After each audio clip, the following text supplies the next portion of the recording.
Hare Hare, Hare Krishna, Hare Krishna, Krishna Krishna, Hare Hare, Hare Rama, Hare Rama,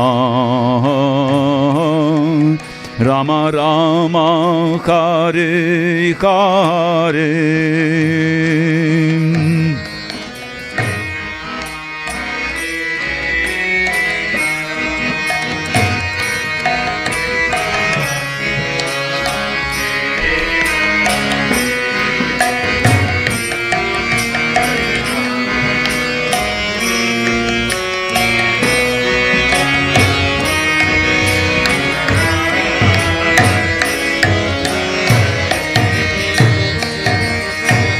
Hare Krishna, Hare Krishna, Krishna Krishna, Hare Hare, Hare Rama, Hare Rama, Rama Rama, Hare Hare.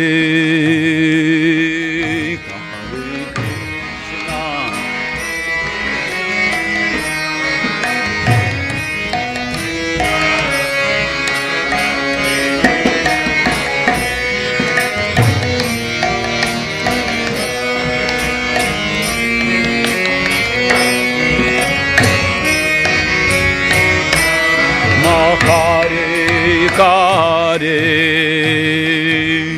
Hare Krishna, Hare Krishna, Krishna Krishna, Hare Hare, Hare Rama, Hare Rama, Rama Rama, Hare Hare, Hare Krishna, Hare Krishna, Krishna Krishna, Hare Hare, Hare Rama, Hare Rama, Rama Rama, Hare Hare, Hare Krishna, Hare Krishna, Krishna Krishna, Hare Hare, Hare Rama, Hare Rama, Rama Rama, Hare Hare Hare.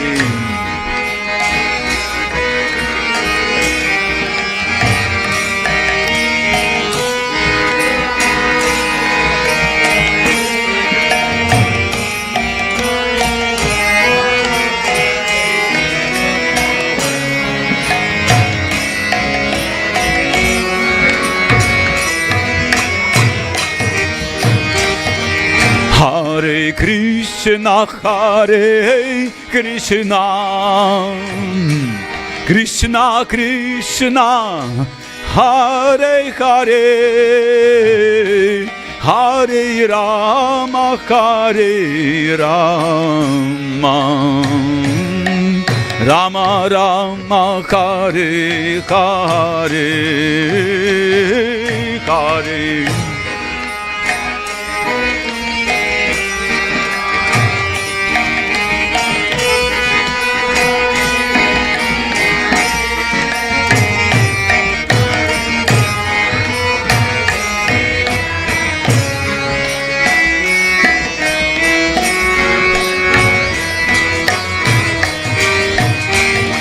Hare Krishna, Hare Krishna, Krishna Krishna, Hare Hare,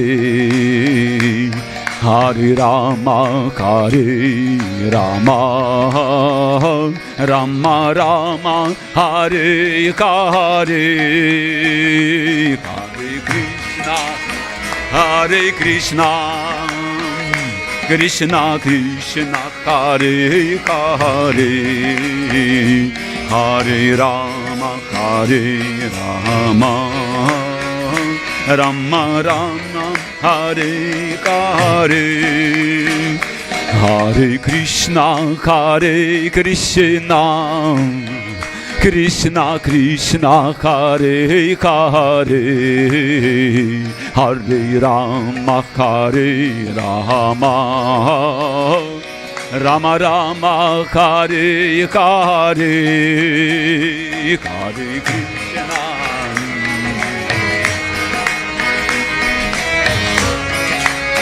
Hare Hare, Hare Rama, Hare Rama, Rama Rama, Hare Hare, Hare Krishna, Hare Krishna, Krishna Krishna, Hare Hare, Hare Rama, Hare Rama,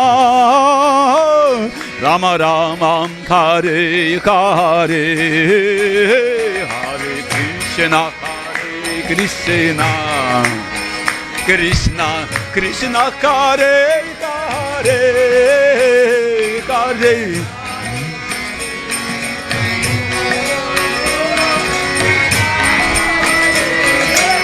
Haribo, Hare Krishna, Hare Krishna, Krishna Krishna, Hare Hare, Hare Rama, Hare Rama, Rama Rama, Hare Hare, Hare Krishna, Hare Krishna, Krishna Krishna, Hare Hare, Hare Rama, Hare Rama,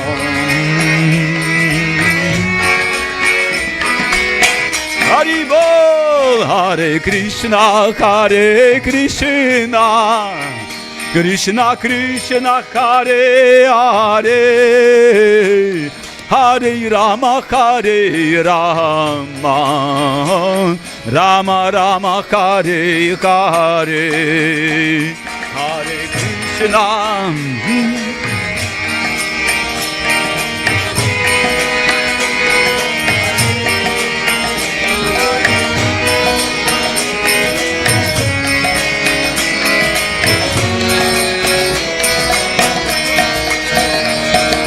Hare Krishna, Hare Krishna, Krishna Krishna, Hare Hare, Hare Ram, Hare Ram, Ram Ram, Hare Hare, Hare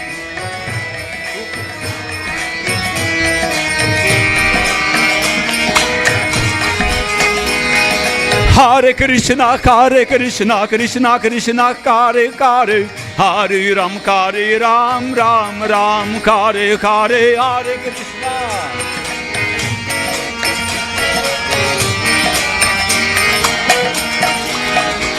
Hare Krishna, Hare Krishna, Krishna Krishna, Hare Hare, Hare Ram, Hare Ram, Ram Ram, Hare Hare Krishna, Krishna Krishna, Hare Hare, Hare Ram, Hare Ram, Ram. Jaya Vaishnava Thakur, Jaya Vaishnava Thakur, Vaishnava Thakur, Jaya Vaishnava Thakur.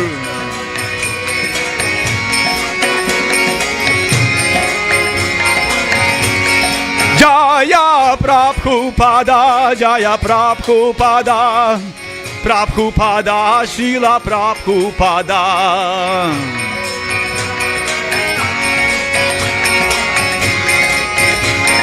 Jaya Jaya Prabhupada, Prabhupada, Prabhupada, Jaya Srila Prabhupada.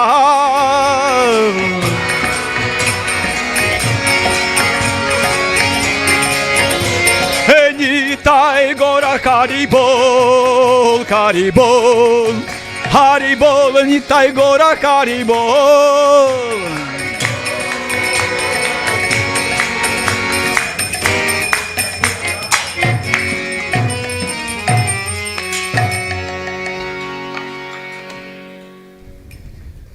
Hare Krishna.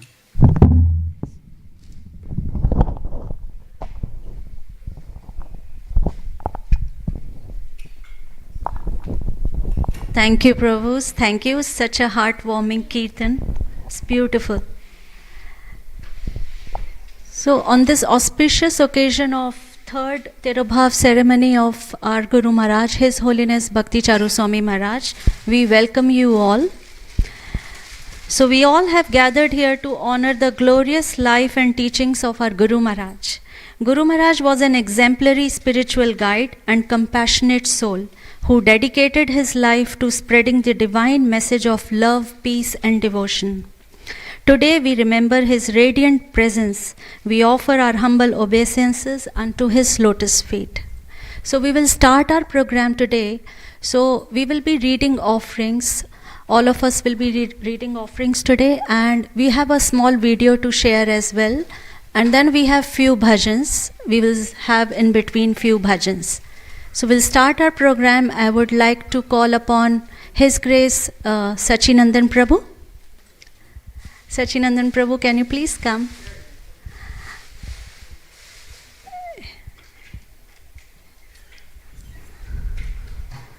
Thank you, Prabhu, for coming to bless us, to bless this event.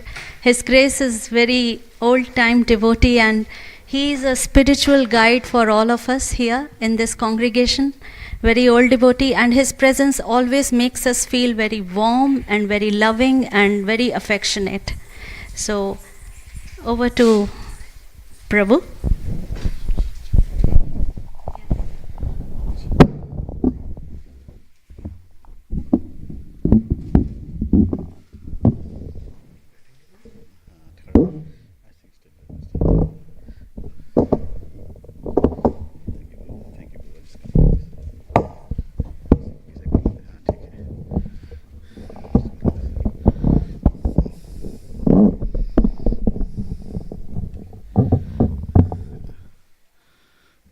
नमो विष्णुपदाय कृष्णप्रस्थाय भूतले श्रीमते भक्ति चारु स्वामी नामिने नमो विष्णुपदाय कृष्णप्रस्थाय भूतले श्रीमते भक्तिवेदांत स्वामी नामिने नमस्ते सस्तदेवं गौरवाणी परिचारिणे निर्विशेष शून्यवादी पास्ताय देवस्थाने जय श्री कृष्ण चैतन्य प्रभु नित्यानंद श्री अद्वैत गदाधर शिवासादि गौर भक्तवृंद हरे Krishna Krishna Krishna Hare Hare Hare Ram Ram Ram Hare Hare.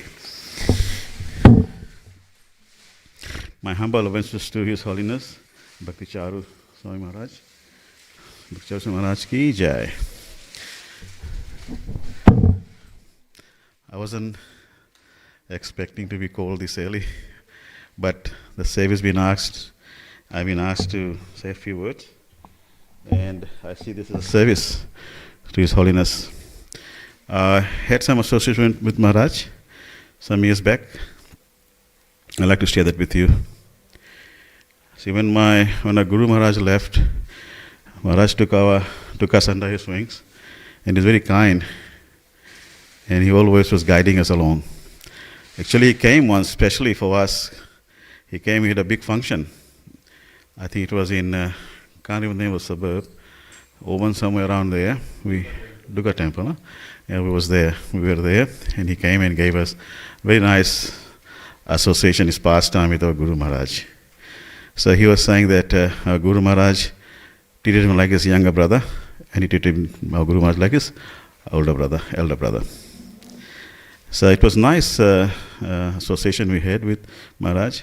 And I remember, I think it was Maharaj who was saying that when Prabhupada was initiating his devotees, his disciples, and if somebody was married and took from Grasashram, he became sannyasi, the name ended with Goswami. And those who were brahmachari and became sannyasi, they were swamis. So I started recalling those names of our acharyas or spiritual masters. So my spiritual master was Goswami, and I realized that he was married at one stage, and then he took sannyas. And Mukunda Goswami Maharaj, who I had close association with in New Zealand, he was similar. He was also married once and became a sannyas later.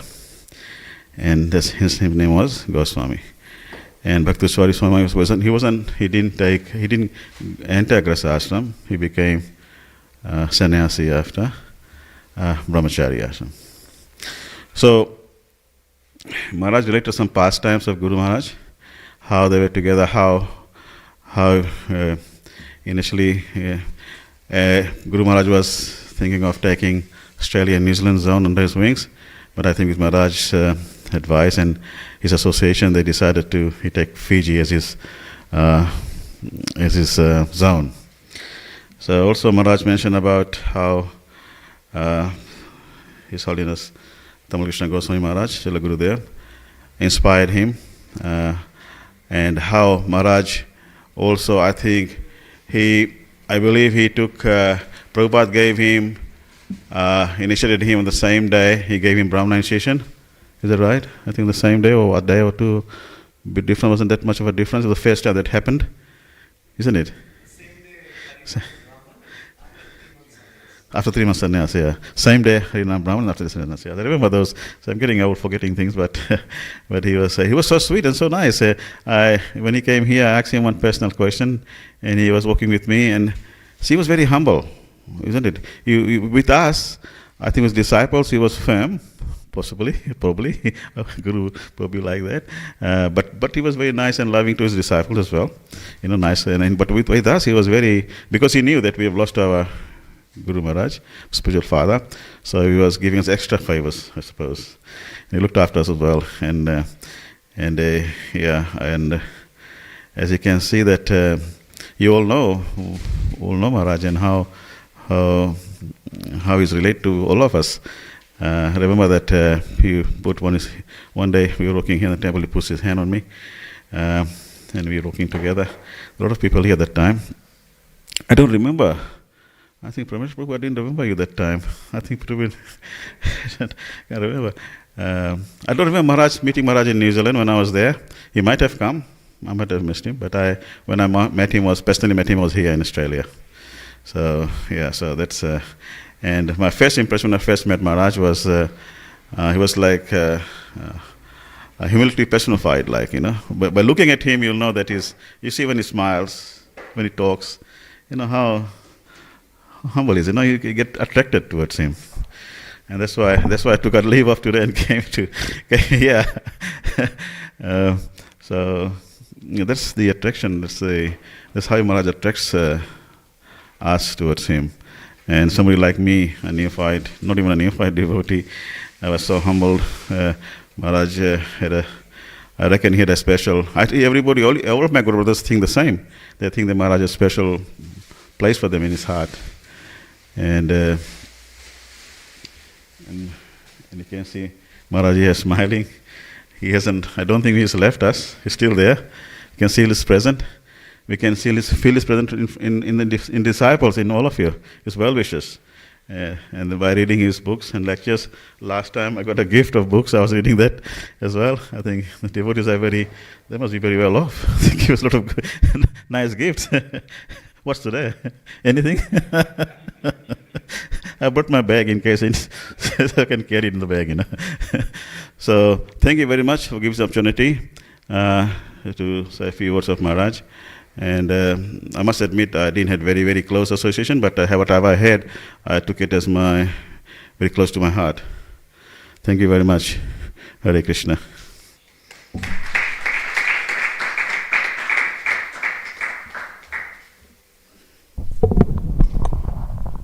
Thank you very much, Prabhu. You have touched upon so many qualities of Guru Maharaj. One that remains in my heart is humility. So I'll read one instruction of Guru Maharaj for humility. He says, always remain humble and render your service under the direction of your authority. Always consider yourself to be the humble servant of the Vaishnavas and never become proud of your position and achievements. Only then will you become an ideal follower and worthy representative of Srila Prabhupada. Thank you, Prabhu. Thank you so much for wonderful offering. So now I would like to call upon Bharashesh Prabhu. Please come.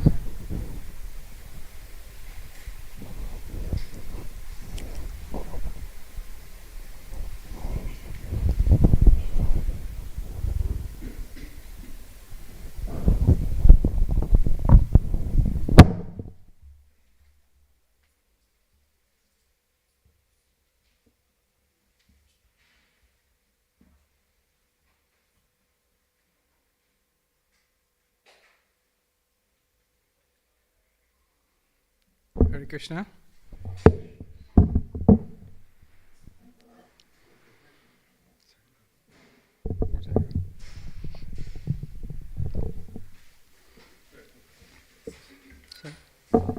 Sorry.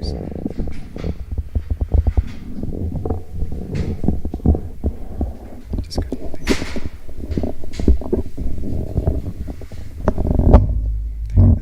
Thank you. Thank you. Hare Krishna. Hope everyone is all right. Om Vishnu Padaya Krishna Pastaya Bhutale Shambhaki Bhakti Charu Swami Snigdha Chitna Supranita Bhakti Charu Swami.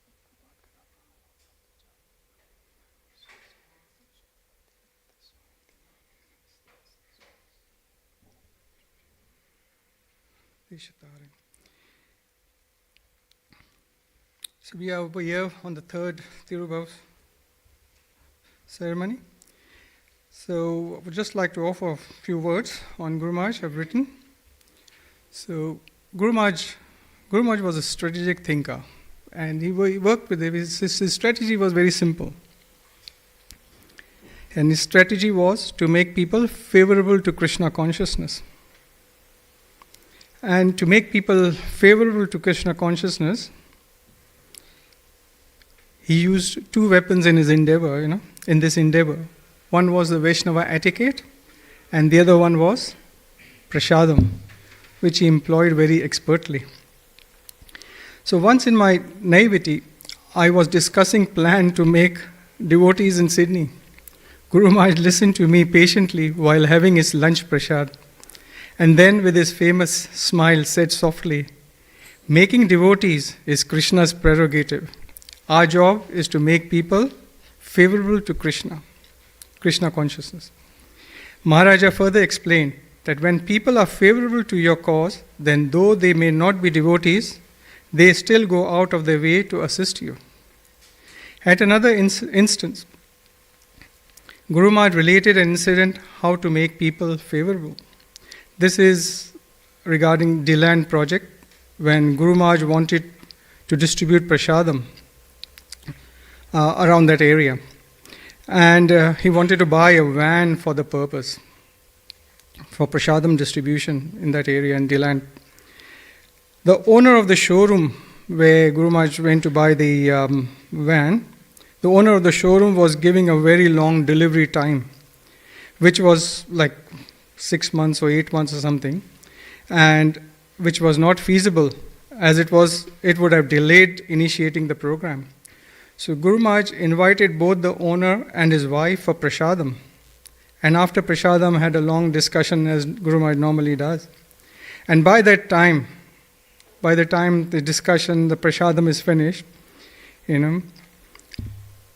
they had become favorable to Krishna consciousness. They had become favorable to ISKCON, and literally they bent backwards to deliver the van in record time. I think it was within a month. They went around and they said, okay, we need to get this thing done. Empathy is considered as the hallmark of great leaders. However, in Bhakti tradition, the emphasis is on compassion in all dealings, not only in human relationships but with all living entities. In empathy, one tries to understand others' emotions and how they are feeling. Compassion, on the other hand, literally means to suffer together. A compassionate person not only feels the emotion of the others, but is also motivated to endeavor for relieving the suffering of others. Srila Prabhupada saw children snatching food from dogs. His eyes swelled with tears and said, nobody should go hungry from within 10 miles radius of the Hare Krishna center. Similarly, at Sydney Temple, outside the sannyas room upstairs, the Brahmachari Prasadam room was filled with devotees, and amongst them was a couple with a recently born child. The child was suffering from a disease which did not have a cure. The couple were in tears and requesting Guru Maharaj to bless the child.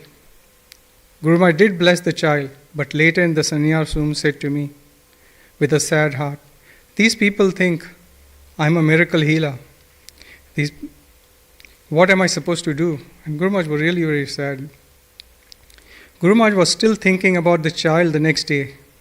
When I was driving Guru Maharaj to a program in the evening, Guru Maharaj said, "I wish I knew Ayurveda so I could heal the child." So Guru Maharaj was still thinking about the child the next day, all day probably, because that was in the evening. In Jaiva Dharma, Bhakti Vinod Thakur stresses on the point that one does not endeavor for compassion separately. Rather, compassion, humility, forgiveness and truth are all included in bhakti. When one acquires bhakti, one automatically achieves all four. A pure devotee of Krishna solely depends on Krishna's mercy, and therefore he is naturally a humble soul. This humbleness provides the ability to patiently listen to others and understand their point of view. The quality of forgiveness empowers them not to judge anyone, and the truthful nature makes him transparent and clear in his thoughts, words and actions. The compassion born of developing the love of Krishna endows him to alleviate others' sufferings. Guru Maharaj, a firm proponent of the Bhakti tradition, exhibited all these qualities, and those who were around him witnessed it all the time. In addition to these qualities, Guru Maharaj excelled in developing long-lasting personal relationships with everyone he met. The Vaishnava etiquette that he emphasized very much and practiced himself demonstrated to the entire community how a devotee should conduct himself in everyday life, in everyday dealings with devotees or non-devotees alike. He touched everyone with his affection, care and personalism in his approach. No wonder when His Holiness was in the hospital, devotees across the continent were chanting and praying for his recovery. Even while leaving his body, he made the whole world chant. Guru Maharaj would keep reminding us that whatever the situation, always depend on Krishna. Guru Maharaj not only instructed us, but he followed his instruction in letter and spirit. And we all saw this when COVID was at its peak. Despite our begging not to, for Guru Maharaj not to go, Guru Maharaj decided to fly to US. His dependence on Krishna was absolute, and whatever Krishna does, and this is what he is to say, and whatever Krishna does is always for a devotee's benefit. Hare Krishna.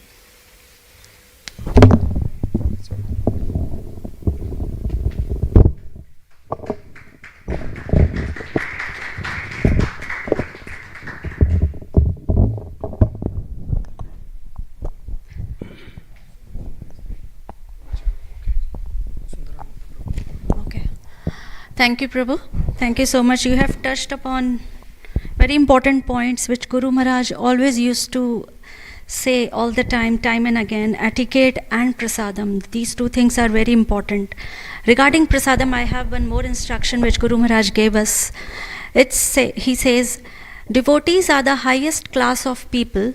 They have the highest philosophy. They have the highest culture, and when people come to our temples, they see that the devotees have such wonderful kitchen culture. Their prasadam is so nice. So they immediately become attracted, and they think that since these people eat so well, they must be high class. So thank you once again, His Grace Parashesh Prabhu. Thank you so much. So now I would like to call upon His Grace Sundarananda Prabhu. Sundarananda Prabhu, please come.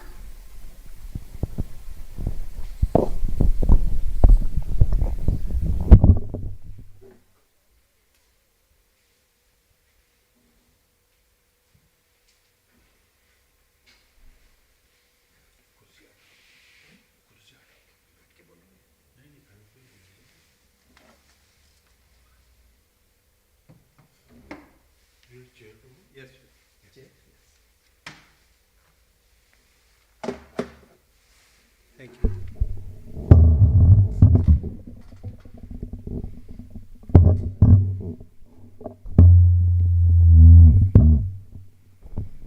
Hare Krishna. Srila Bhakti Charu Swami Gurudeva Ki.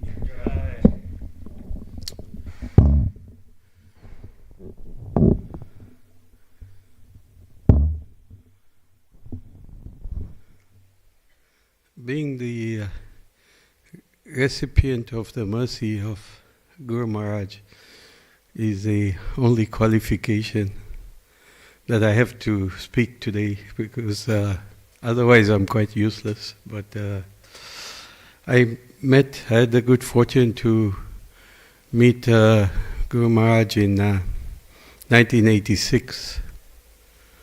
And in South Africa, in Durban, South Africa, Radha Nath Temple.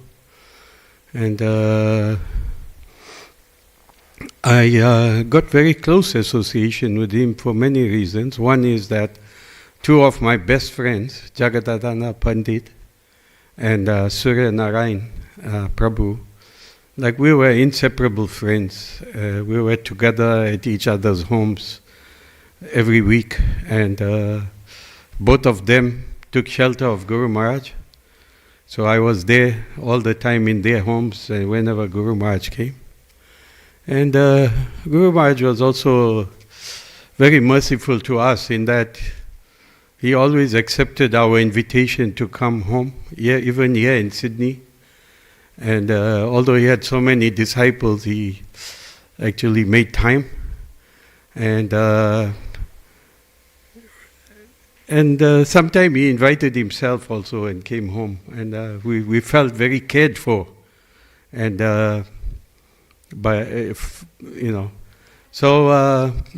anyway, so the relationship was like that, like spiritual master and disciple, because he gave me many personal instructions. One of them is he was trying to convince me to do a more strict Ekadasi Vrat. He said, like, he was explaining the benefits of Ekadasi and the health benefits as well as spiritual benefits. And it took a lot of personal time to explain that, and that is one of the first instructions that I can recall that Guru Maharaj has given. But at the same time, I had quite a formal relationship, because at that time I had the service of trying to build a temple in Phoenix, South Africa.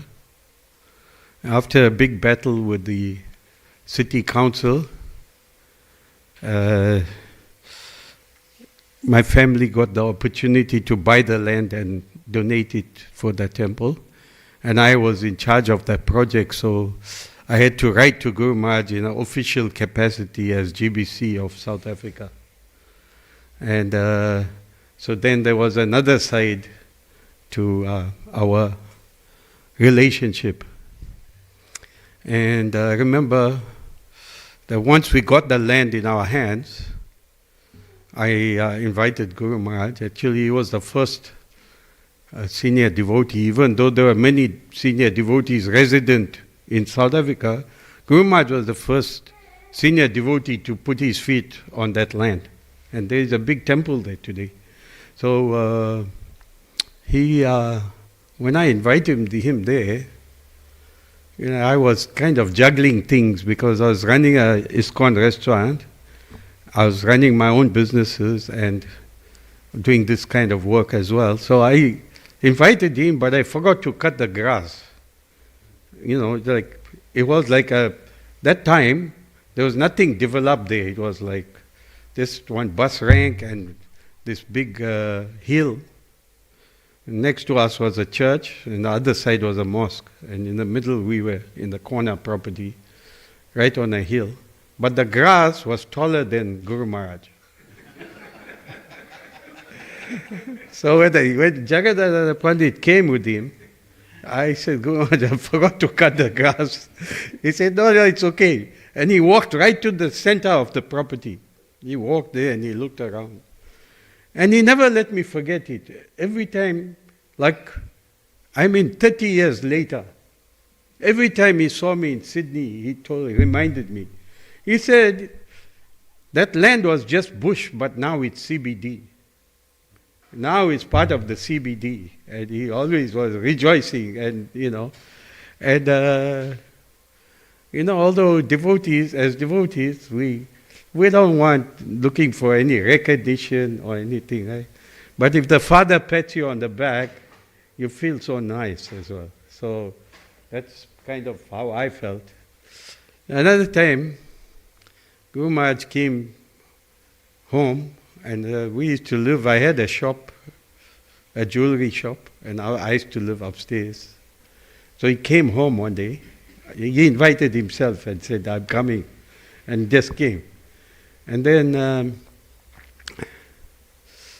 he said that at that time there was a temple in Spain. We have a farm actually in Spain. And at that time the anti-cult movement was very well connected to the banks and the government. So somehow or the other they had convinced the bank to foreclose on the property because the farm had defaulted on the mortgage payments. And somehow we understood that the Catholic Church was involved in convincing the bank to foreclose on the property. And there was only like 48 hours left. And the amount owing at that time was £3 million. In today's money, it's equivalent to 15 to 20 million. With inflation and all, but just to give you an idea how much that was at that time, Guru Maharaj raised the money in 48 hours. Wow. Right? So he came and he said, Suren,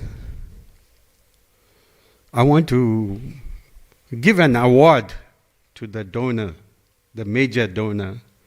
So I want you to make a nice trophy and print this message. He gave me the message in detail, what I should write. So I had made a big award of wood, made of wood and silver and so forth, and he was very happy with that. And then he took that to London and had a big ceremony to recognize the generosity of this person who saved Srila Prabhupada's property, Krishna's property. And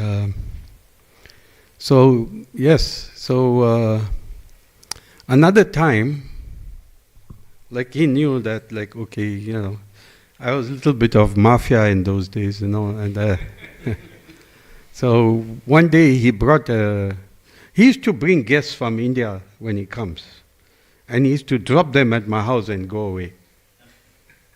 Yeah, he used to tell me, I brought this person, Once he brought a very high person from the Vallabh Sampradaya, and because all my family are initiated in Vallabh Sampradaya, he brought him, left him at my house, and then, well, once he brought an Ayurvedic doctor to South Africa. And those days, we had a relationship with like Air Mauritius. We can take like, 10,000 kilograms luggage. They won't say anything. We had relationship. So that doctor from India, Ayurvedic doctor, he was very good. He came, so he got stuck in the airport because he brought like 40 boxes of medicines. And he came in the customs with the flight, So then the Guru Maharaj said, Suren, you can do something. I said, yes, Guru Maharaj. So I went there, and in those days, all the airport chief of police and all, they knew me personally. So I went there. So the one guy said, okay, the customs agent, tell them you're coming tomorrow to pick up this thing and give the clearance. And then the next day he was on duty. He just told me, take it and go now, So, but that night I took the doctor like in my car and took him to Guru Maharaj. So Guru Maharaj said, he proved it to us how good this guy is. He said, just look at this. That time your god brother Shrutakirti Prabhu was the temple president. So he said, just see what's wrong with this. So the doctor just looked at him, held his hand a little bit. He said, you got a pain in your right toe, and you can't distribute sugar in your body, so you're diabetic, and so forth. He diagnosed him perfectly. How would he know that he got a pain in his toe? But the doctor was so good, And then, of course, Shutakiti Prabhu, he left his body due to diabetes and all later, right? But yes, so somehow, we had the knack of making useless people like me useful and giving some service, right? So,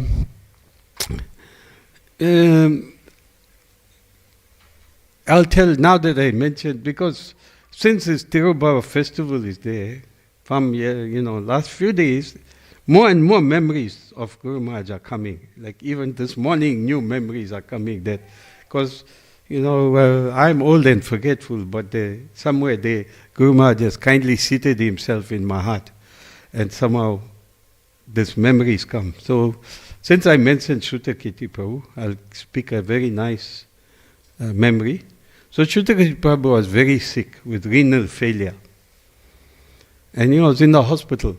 So Guru Maharaj was going to the airport from the temple. So he said, okay, give me one Maha garland, the Maha Tulsi, and give me the Maha water, and I will visit Shutakiti Prabhu on the way to the airport. So when they got there, to the hospital, the nurses said, I think they said, he's gone for x-rays, or he's gone to some department, dialysis or something, he's gone. So Guru Maharaj couldn't see him. So as he was walking out, one lady walks up to him and says, are you a priest? He said, yeah, I'm like a priest. He said, my husband is not well, can you come and see him? So this lady is not a devotee, nothing. So Guru Maharaj said, yeah, of course. So he goes there, he gives tulsi leaf in his mouth, gives some Maha water, puts a Maha garland on him, and whispers Hare Krishna Maha mantra in his ears, and that person left the body at that moment. This is mercy of Vaishnava, causeless mercy we say, but this is, they say that the Krishna's mercy is yadrichya. It's yadrichya, like by his own sweet will. So this was one nice story, and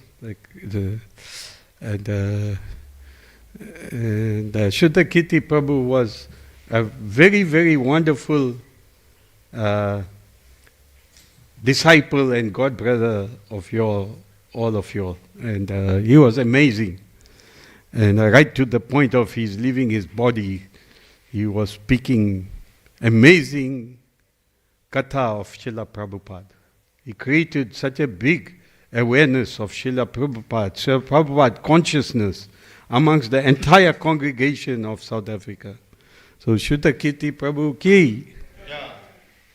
So now I had the good fortune to know many amazing disciples of him, because every time, that's how I experience Guru Maharaj's presence, through his disciples and through his disciples' descriptions and remembrances. And I will speak about another disciple of Guru Maharaj, because when you glorify the son or daughter, then the father, he becomes proud. He never gets envious. So I think it will be pleasing to Guru Maharaj if I speak about another disciple of his, which I wasn't planning to, but now that is coming to mind. So there was one disciple, husband and wife, their name was Nanda Maharaj Prabhu and Yashoda Priya. And they had 4 children. They had 2 sons, 2 daughters. So they used to live in my hometown, which was about 60 kilometers from temple. And they used to live there, and they used to practice very nicely. They used to have Gaur Nitai deities. They used to wake up, have Mangalati. Before school, they used to have the full program, morning program. Then they used to Bahat verses. Like each member of the family was given a card with a verse. And the entire week they repeat that verse. And next week so it's all the children and the parents. All would learn shloka a week. And on Saturdays they would do book distribution. They ran the namata at their home. So they did so many services. And they happened to be my very good friends. And then one day Yashoda Priya Mataji, she just got the news. You got 10 days. You got cancer, it spread everywhere, you got 10 days. Then we can't do anything, they sent her home. So when she went home, the temple president, Shutakiti Prabhu, sent 4 devotees to the house. And in the 4 corners of the house, they were reading like Brahma Samhita, Bhagavatam, Chaitanya Charitamrita, and Bhagavad Gita in 4 corners of the house, and continuous kirtan and reading was going on. And in the night, all the devotees used to gather at the house. And then, so one day, I used to go every day, and then I used to send the garland from our house as well, like my mother have installed deities, Ladu Gopal, so I used to send the garland every day, and then in the evening I used to go. So one day I came late, and she never woke up from the bed. For the last 10 days, she was only taking Ma water from the shaligram. She wasn't eating anything or anything. And she used to chastise all the visitors and all the relatives. Why are you distracting me? I want to go back to Krishna. Why you are coming and crying here? Go away. Like she was speaking like this, Yashoda Priya. And then on one Friday, I went late, and there was no spots in the room to sit. But I saw one spot, I went and sat out there.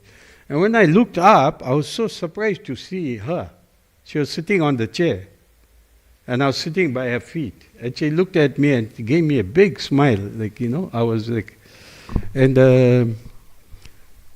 then Bhakti Brihad Bhagavad Maharaj was speaking from Bhagavatam, he was reading. But that time he wasn't a Swami, he was also a brahmachari friend. And then he was reading the pastime of Yashoda Mata is churning the butter, and the strap is making tap, tap, tap, tap, and the bangles are making ching, ching, ching. And he was saying that this is, in Chaitanya Lila, this tap, tap is the mridanga, and this ching, ching of Yashoda Mata's bangle is actually the cartels. And Maharaj was explaining, and when I looked up, Mother Yashoda, she was imagining the baby Krishna is there. She was making like this, and she was good. And then we went home, and next morning, Shutakiti Prabhu got the message that Yashoda Mata is going to leave. So he drove that 60 kilometers in like 15 minutes. He drove so fast, and he got there. And then she was in the bed, and then she said, I want to see my deities. So they brought the Gaur-Nitai down. And then she sat up on the bed and she looked at them. And then she said, I want to offer Arti. So they said, okay. They stood her up. Shutakiti Prabhu put his hand in her back like that and held her up. And then she offered Arti. Then she went back in the bed. Then after the kirtan was going on, then after a few minutes she said, I want to see Gaur-Nitai. So Gaur-Nitai came, they brought in front of her face. She said, oh my Lord, now I want to come to you. Please remove all the obstacles in my pathway. Srila Prabhupada is the only pure devotee. Hare Krishna. And she left her body. So Guru Maharaj wrote a letter to her and said, Guru Maharaj wrote this. This is very important for us, because this is what Guru Maharaj wrote. I spoke to Krishna. That's what he started the letter. I have spoken to Krishna. And now you have 3 destinations you can go to. You can go to anywhere where Krishna is performing his pastimes and join. Or you can go back to Golok and join Krishna there. Or you can come back and continue your service in Prabhupada's ISKCON. You have the choice. He wrote a letter to her. So it's very important. I spoke to Lord Krishna yesterday. This is what he started the letter. So, moving on. Yashoda Priya Mataji ki. Srila Bhakti Charu Swami Gurudev ki. So, I'll speak a little more. So then, a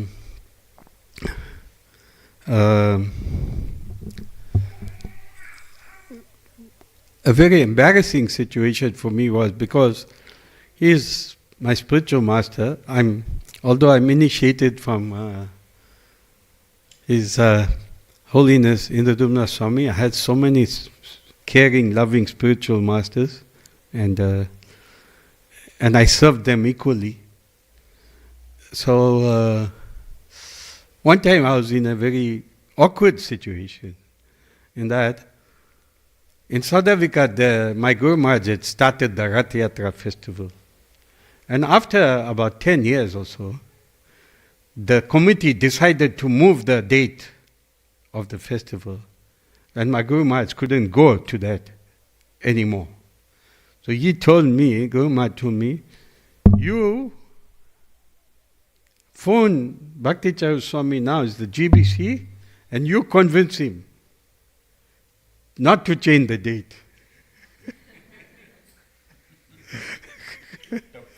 Yeah, very tough. So this, I did this, and then Guru Maharaj, I remember how everything that he said and how he explained me the reasons for changing the date and this and that, and it's not like that, it's not that, it's not that, it's like, he was an absolute gentle, humble gentleman of all kinds. I know it could be very hard, and so I'll speak about one time, a few more pastimes. I won't go on for long. But when Guru Maharaj first came here to Australia, I had already moved here, and he reassured me. He said, yes, South Africa is a great place for preaching. It's a field, he used the word. It's a great field for preaching. But to raise your family, you made the right decision to come here. In those days, Guru Maharaj had very few disciples here. Like hardly any in Sydney, I think. Because he started coming again. He used to come in when he was young. But then he started coming when Tamal Krishna Maharaj left. As a service to Tamal Krishna Maharaj, he started coming here. At that time, I had, I knew that he liked to be welcomed with the kirtan in the airport. He felt that was a proper way. So I used to go with Bharachestra Prabhu and Rajshekar Prabhu. 3 of us used to go, and then, I got to pick him up a few times from airport and so forth. And he was very kind to me because I knew a lot of things, like I knew how to make his milk in the night. So when he used to come from festival, I used to stand and wait here. Just wait and wait and wait. Whenever he comes, I say, Guru Maharaj, I make some milk for you. I say, yes. You know how to make? I said, yes. Then I used to make, you have to heat his milk, reduce heat, and put sugar candy inside. And that's how he liked his milk, in hot milk in the evening. So he used to also have a Bail Sharbat when he was in India. He used to have that one. But I had a good fortune, even when he was cooking in his kitchen, I was there, and I partook of whatever he made. Sometimes, he liked noodles a lot, So anyway, so I'm just going to move. His absolute care for people. When I went to Maipur, he got me a room right next to his quarters. right next to his quarters. And he came to see personally, are you happy, are you comfortable, like that. And so I went to Ujjain. After that temple opening the following year or something, I went to Ujjain to see Guru Maharaj, and then I got appointment to see him. And Bhakti Prem Swami was his secretary that time. And then, so Guru Maharaj very busy, he asked me, yes, but, So I said, Guru Maharaj, I'm lamenting that I don't think I'm going to live more than 10 years. And you come to Australia once a year, so only 10 times I'm going to see you. So I'm lamenting about that. So he told me, he started laughing, so he said, he just really broke out into laughter. And then he said, no, there's good news. I said, what? He said, no, this year you'll see me now, and you'll see me next month I'm coming. Two times this year. And then 1 year, like I was very busy, with work and other things, or maybe just lazy, I don't know what, but I didn't come to his programs. So I came to one of his classes, I was sitting right in the back here. And then he came and he saw me and he said, he chastised me, that was so sweet. He said, where were you? Like that, where were you? Like that, And I was like mumbling some answer, But then later I realized that, hey, Guru Maharaj actually noticed that I'm not there. There's so many people, but he noticed that this guy hasn't come. So that for me was like another part of his caring. That, many of sometimes you don't come to the temple for 3 months, nobody phoned and say, what, are you okay, why you didn't come? But Guru Maharaj he knew, this person hasn't come. So that was very nice. And then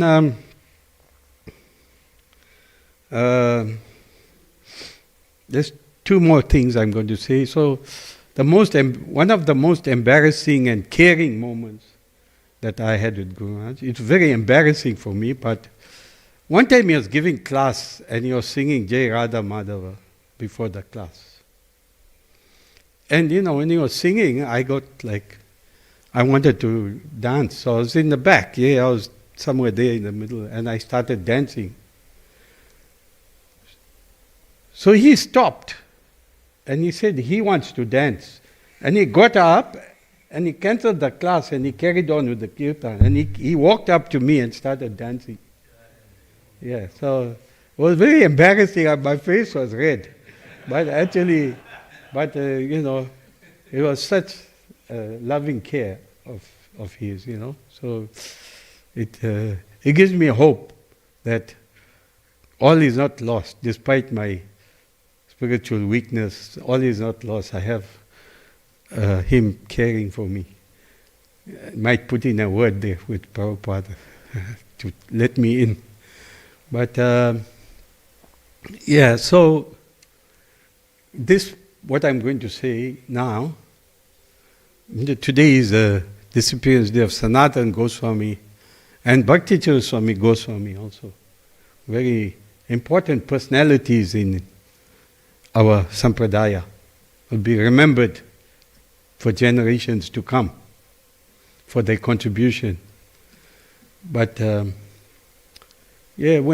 in 1996, when Guru Maharaj was writing his book, translating and writing the Renunciation with Wisdom, and I think it was Narada Bhakti Sutra, or some other book. But then at that time, he was following the schedule that is take rest around 10 o'clock. So he used to go out for evening program, come home, take rest, wake up at 1 o'clock, translate books. 4 o'clock is to have a fruit. Then he is to sit facing east and finish his 16 rounds of japa. And then he is to go to morning program or whatever, come back, translate again or write book again, and then around 1:32 he'll go in the kitchen and cook. And then he'll take rest for exactly 20 minutes. Get up again and start translating again. And then if he got an evening program, he used to go again. And he maintained that schedule for the whole year or longer, so that he can get the offering ready for Prabhupada's centennial. And so this one thing that I'm going to say, Guru Maharaj, he actually never liked, because of his extreme humility, he didn't like us talking about this. But that was his humility. But so when Prabhupada left the planet, it was widely accepted, both in ISKCON and in the whole Gaudiya Math, that the senior most disciple of Bhaktisiddhanta Saraswati Thakur was B.V. Puri Maharaj. He was accepted widely. And Guru Maharaj used to go and meet him. So one day he said to his disciples that if I have to come back to Earth planet again, if I had to take birth again, I would like to become Bhakti Charu Swami's disciple. That's what he said. And this was told to me by His Grace Bimal Prasad Prabhu, who got his Brahman initiation from B.V. Puri Maharaj. So it came from a very reliable source. And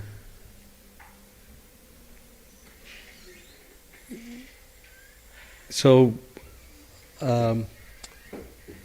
one instruction of Guru Maharaj, I'm going to close with this, that all disciples have to remember, very simple instruction.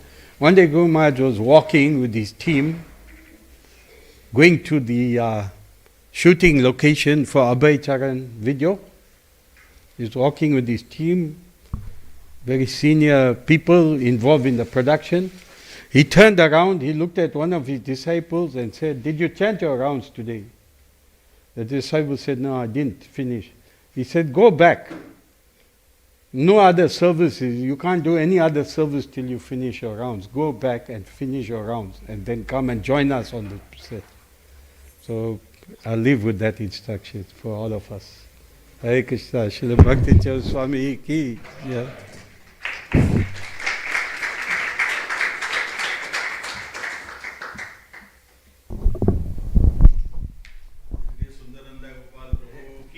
Jai. Thank you so much, Prabhu. We feel like it should have going on and on. We should listen to you if time permits. Then you have touched upon one pastime related to South Africa temple land. And I would like to say one instruction of our Guru Maharaj regarding temples. He says, our temples should be places that one comes there, one will not feel like going back. Yat katva na nivartante tat dhama paramam mama. Krishna says, when one goes to the spiritual sky, he never comes back. Actually, our temples are the spiritual sky. When one comes to the temple, one should have the feeling of being in Vaikuntha, and he likes it so much, he does not want to go back. Thank you so much, Prabhu. Now, I would like to call upon His Grace Govind Sharan Prabhu. And before that, I would like to call Govind Hari Prabhu to please give an introduction of His Grace. Okay. Thank you.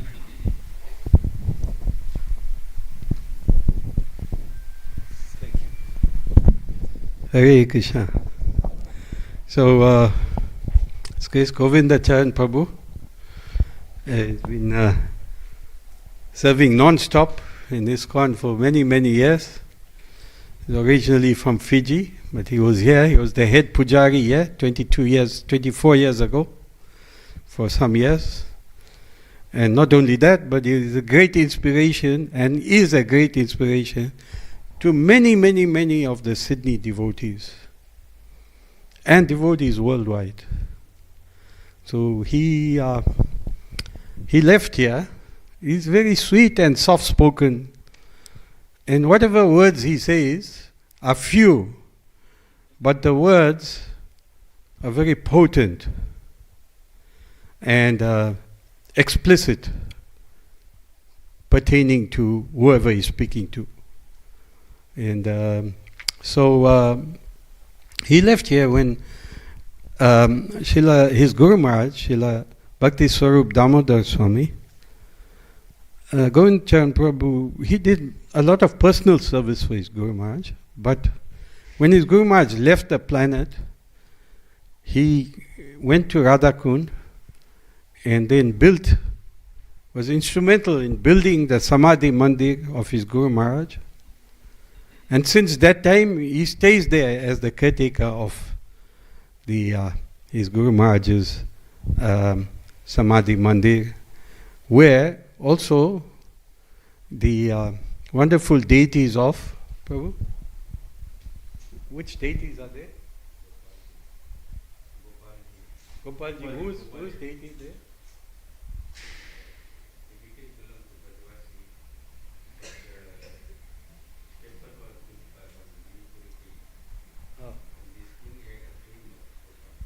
I see.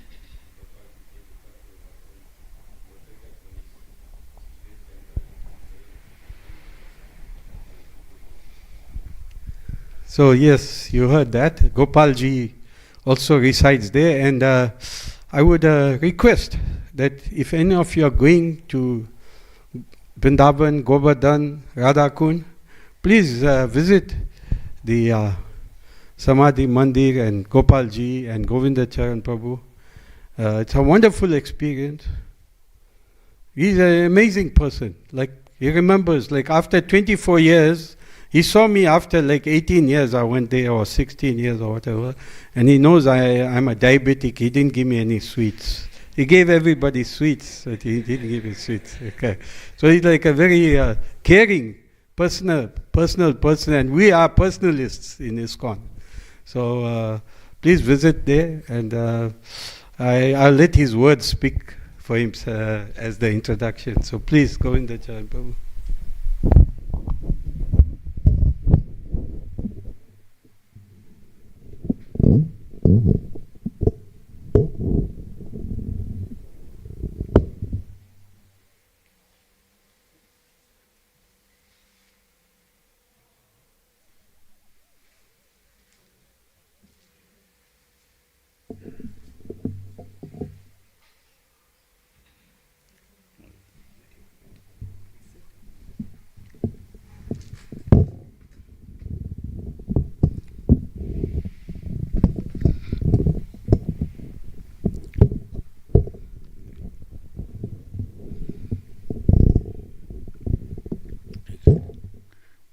Hare Krishna.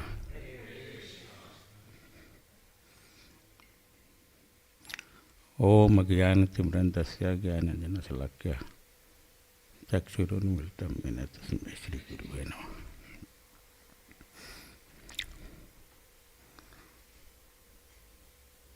I don't know what to say.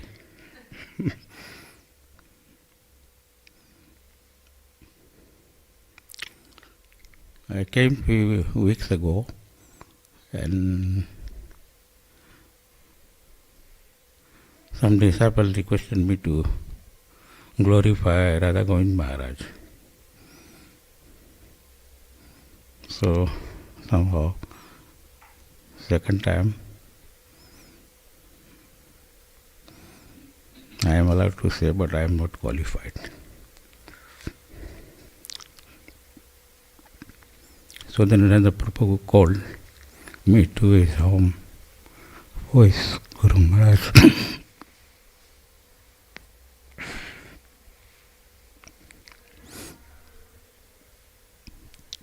Appreciation.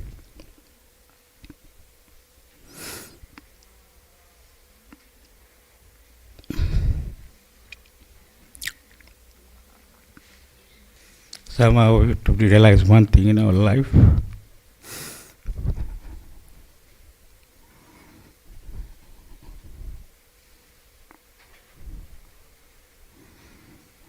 We have gone through so many species of life.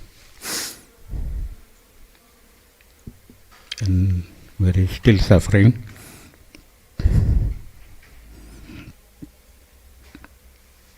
And just like Prabhupada said,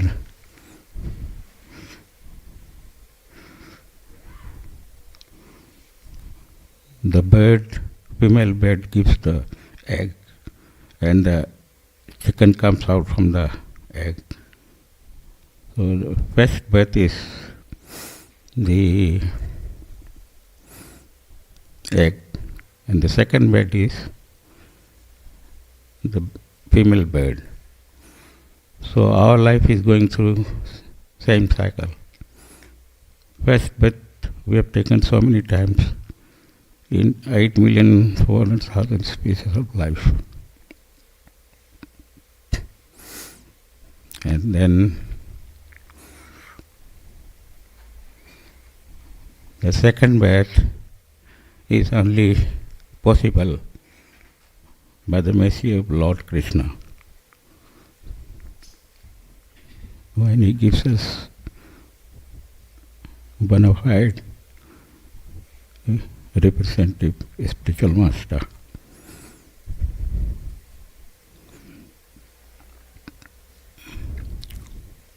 Somehow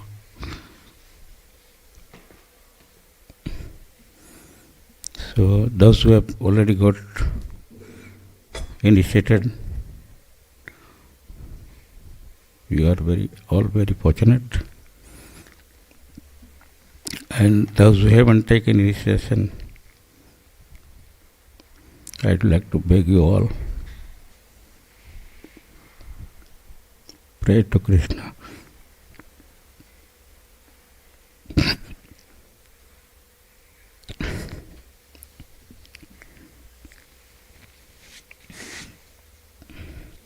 Guru is there life after life,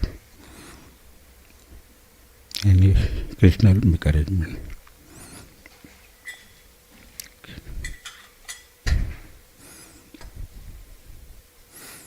So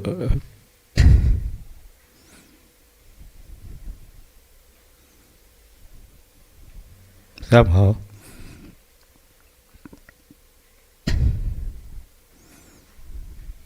I don't know much about Bhakti Charu Maharaj. I have met him many times. I have many disciples and well-wishers. They want to say so many things. So please, we get realization by watching or following them, how engaged and how busy they were in their life to spread Krishna consciousness in the whole world with Prabhupada. So this is an inspiration for us that we should dedicate our whole life in the service of Guru and Krishna, so that we can go back and relish not to suffer again in this material world.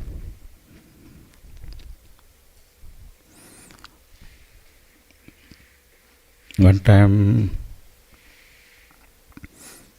back in 97, our Guru Maharaj said to me, Govindacharan, write an offering for his 60th batch of puja book compiling. So I said, Guru Maharaj, I don't have any words to glorify you. You are so great. So next day in the morning he was going to Manipur. And he ran to me and he said, did you write something? I said, no. So I said, quickly write something.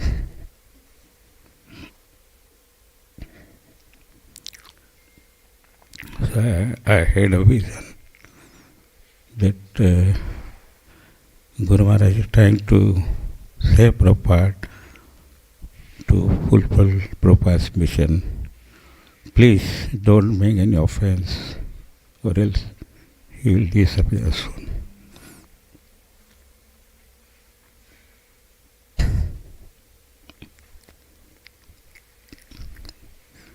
That was my only offering.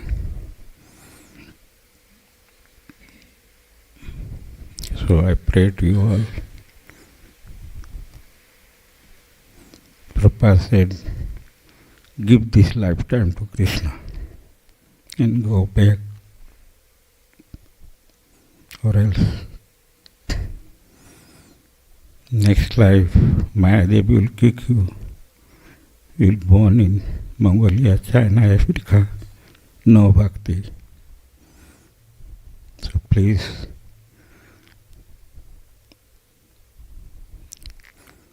the final instruction of Prabhupada was, before he left us,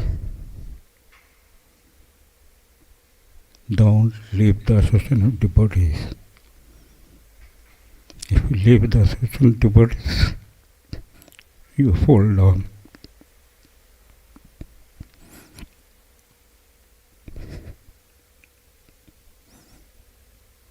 I never met Prabhupada.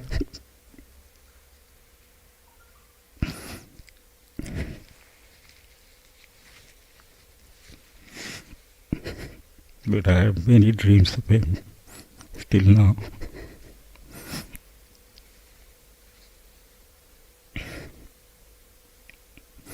I can't share with you now.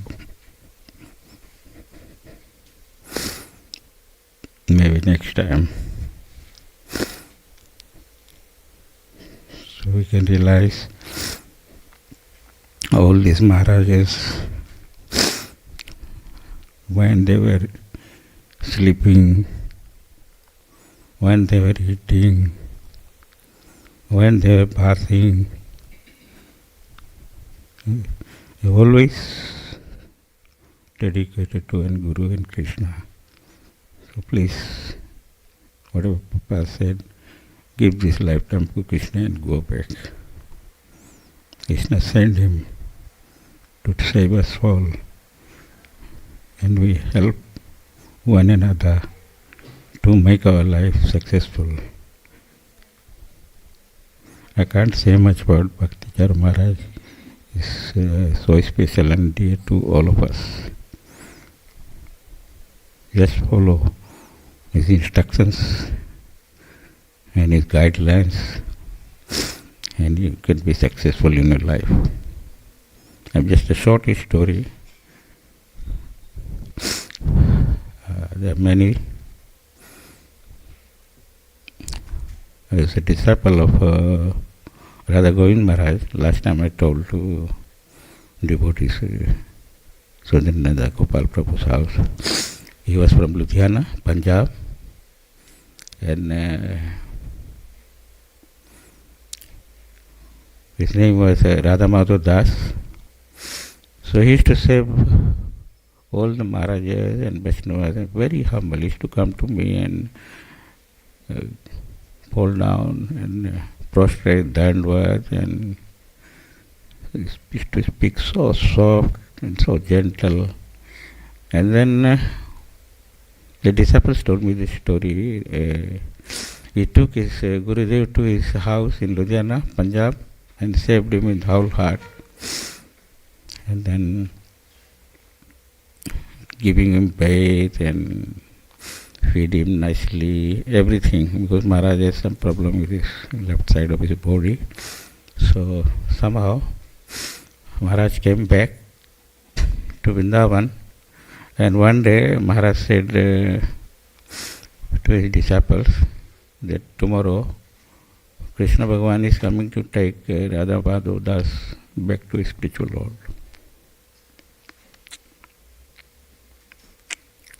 So next day he was lying in his bed at his home in Punjab, and children and others were crying, and he said, "Don't cry. Krishna Bhagavan is coming to take me back to his spiritual world." And he passed away.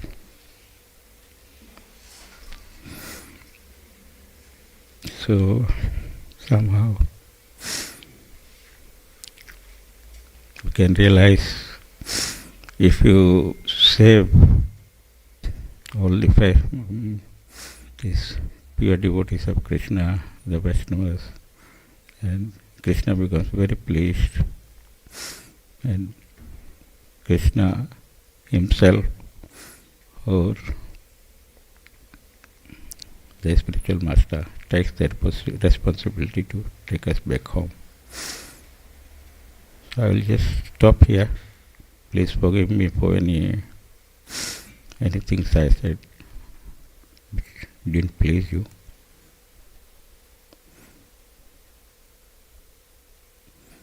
There's so many things to say, but it's better keep it to minimum and work hard.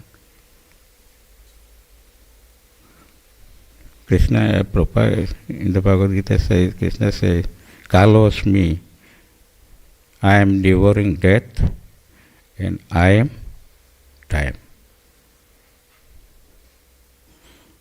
So, as Prabhuji was telling, then Maharaj was so dedicated to Prabhupada. He told how Maharaj used to devote his day, whole day.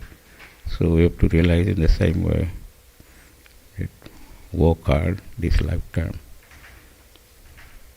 and make our way back home, back to Godhead. Hare Krishna.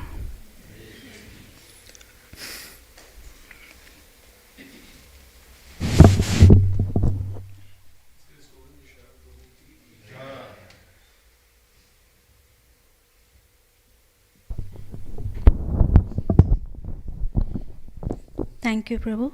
We are deeply grateful for your presence here today. Yes, we should feel fortunate that we are having initiation done with our Gurus, Guru Maharaj.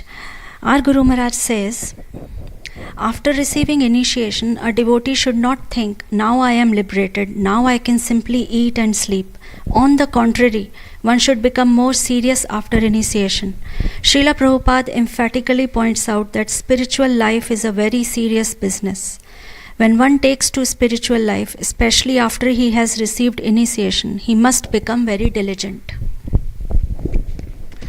Now I would like to call upon His Grace Ghanshyam Prabhu. Ghanshyam Prabhu is not here?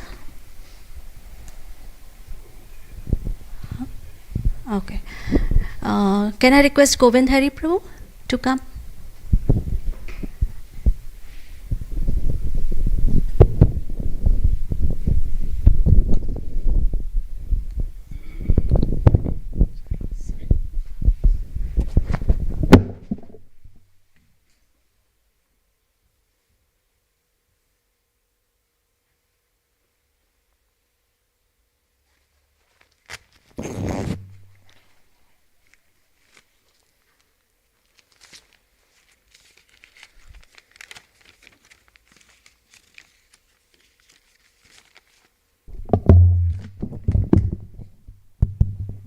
Hare Krishna. I know it's a very somber occasion, but it's also a celebration of Bhakti Charu Maharaj's time in this planet and especially his time with us. So I think we can be a bit more jubilant about it. Hare Krishna. Hare Krishna. Okay.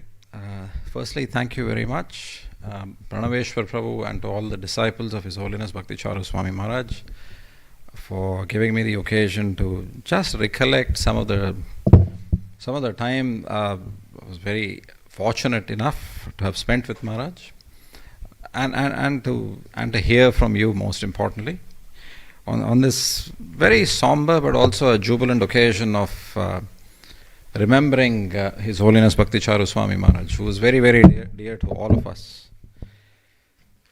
Namam Vishnupadaya Krishna Prestaya Bhutale Srimati Bhakti Charu Swami Niti Namine.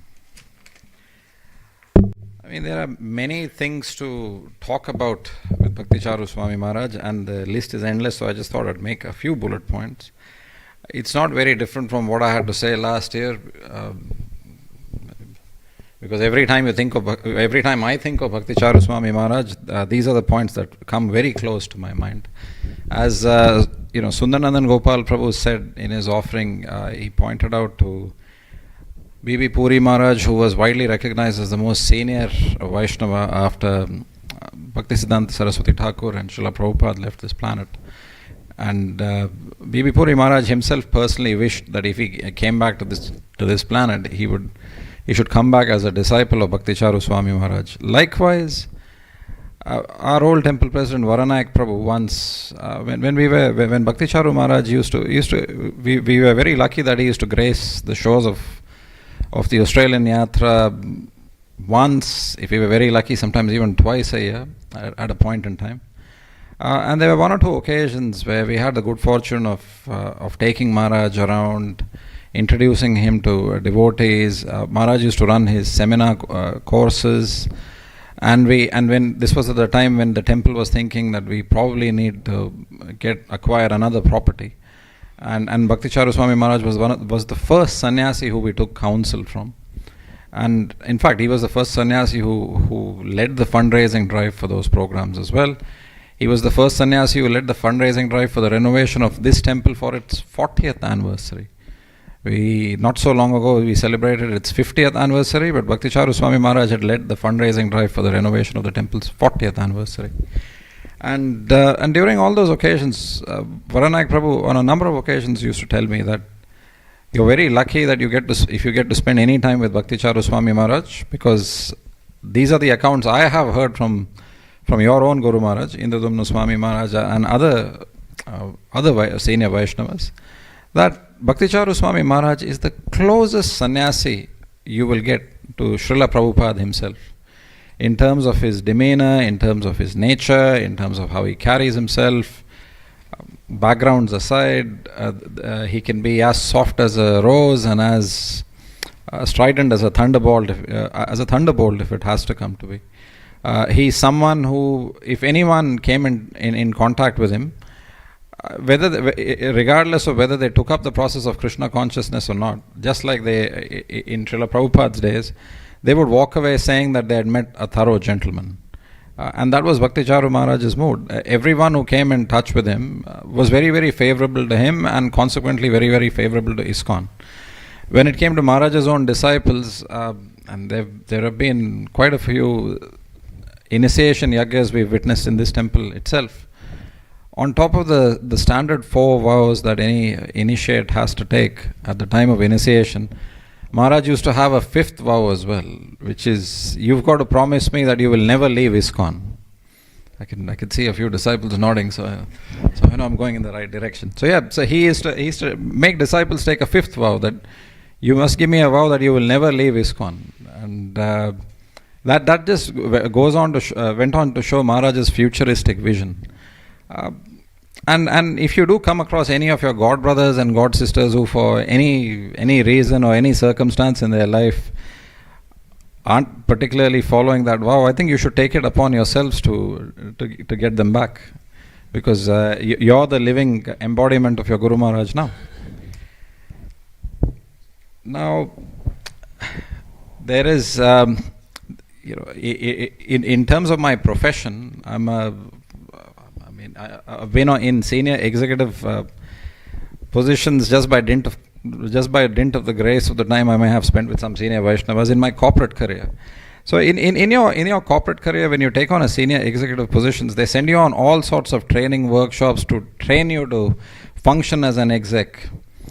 And in all of these trainings, there are a few key themes. They want people who can at least make the show that they're scholarly, although they may not be, who come across as being gentlemanly. This is in the outside corporate world, who have what they call an executive presence or an aristocratic presence, loosely translated, and who have a very futuristic vision, who can make everybody work along the needs of the organization. When they interview for such roles, they look for, okay, can this person do the job, which is pretty much highlighted in their resume. How keen are they to do this job, which comes across in how you interview. And then probably the X factor that people look for in hiring executives or organizations look for is, will this person be a right fit for our organization? Now that is a very subjective thing. But then every time and this has happened to me on more than one occasion, so every time I've come out of these workshops, I've actually literally thought of Bhakti Charu Swami Maharaj. Because when I thought of who in ISKCON would embody all those qualities, have an aristocratic presence. I mean, he just had to walk in the room and you could feel it. He was definitely a scholar. Everybody had the impression that he was a gentleman. And if we just look at some of the things he achieved in the course of the few decades that he spent in this movement, in the corporate career, the term is he's setting up the organization for success. He set up ISKCON for success pretty much everywhere he went. So, so Bhakti Charu, you have, when you have someone who's a pure devotee, all the transcendental qualities of the demigods are manifest in that person, and we could certainly see that in Bhakti Charu Swami Maharaj. Organizations spend hundreds of thousands of dollars in training up people who, if they had benefited from probably 10 minutes with Bhakti Charu Maharaj, would have saved them a lot of money in a lighter way. Now, I mean, Maharaj's achievements, the list is endless. And there are a few pastimes which we don't know much about. Sundaranandan Prabhu luckily enlightened us about some of them. Maharaj was instrumental in saving the new Mayapur temple in France. It's a pastime that not many know. He was very, I mean, of course, there's the famous pastime of how in 9 months and 20 days, I'm told, in 9 months and 20 days, Maharaj built a marble temple in Ujjain. Then there's the pastimes of him building temples in South Africa and various other yatras. But there's also the personal side of Maharaj intervening in devotees' lives and being personally present for them, for his disciples and others. He had a razor-sharp vision. Of course, there's Maharaj's all-consuming achievement of coming up with the Abhay Charan series to glorify Srila Prabhupada. Who can forget that? And also, Prabhupada's, and Maharaj used to say this quite often, that Prabhupada, after he established ISKCON, the unfinished task that he left for his disciples was to establish the Daivi Varnashram system in the society. And Maharaj took it upon himself to do it. Even during those final days, he was on his way to setting up such a project in the US, in Orlando. And even if we look at the last, and there's numerous lectures and bhajans and videotapes of Maharaj, but if you look at his last video, is when he's on his way to Orlando. There were many disciples, God brothers, who were trying to dissuade him from making that trip because the pandemic was very new to the world and it was quite rampant. And there was no vaccine, there was no cure. But Maharaj, in his last video, alludes to the fact that he took it upon himself because he said that there are people on the front line, there are my disciples on the front line who are serving me for this project. So how can I not be there to lead them? So he was a true leader by example, whereas there was no need for him to do that at such an advanced stage.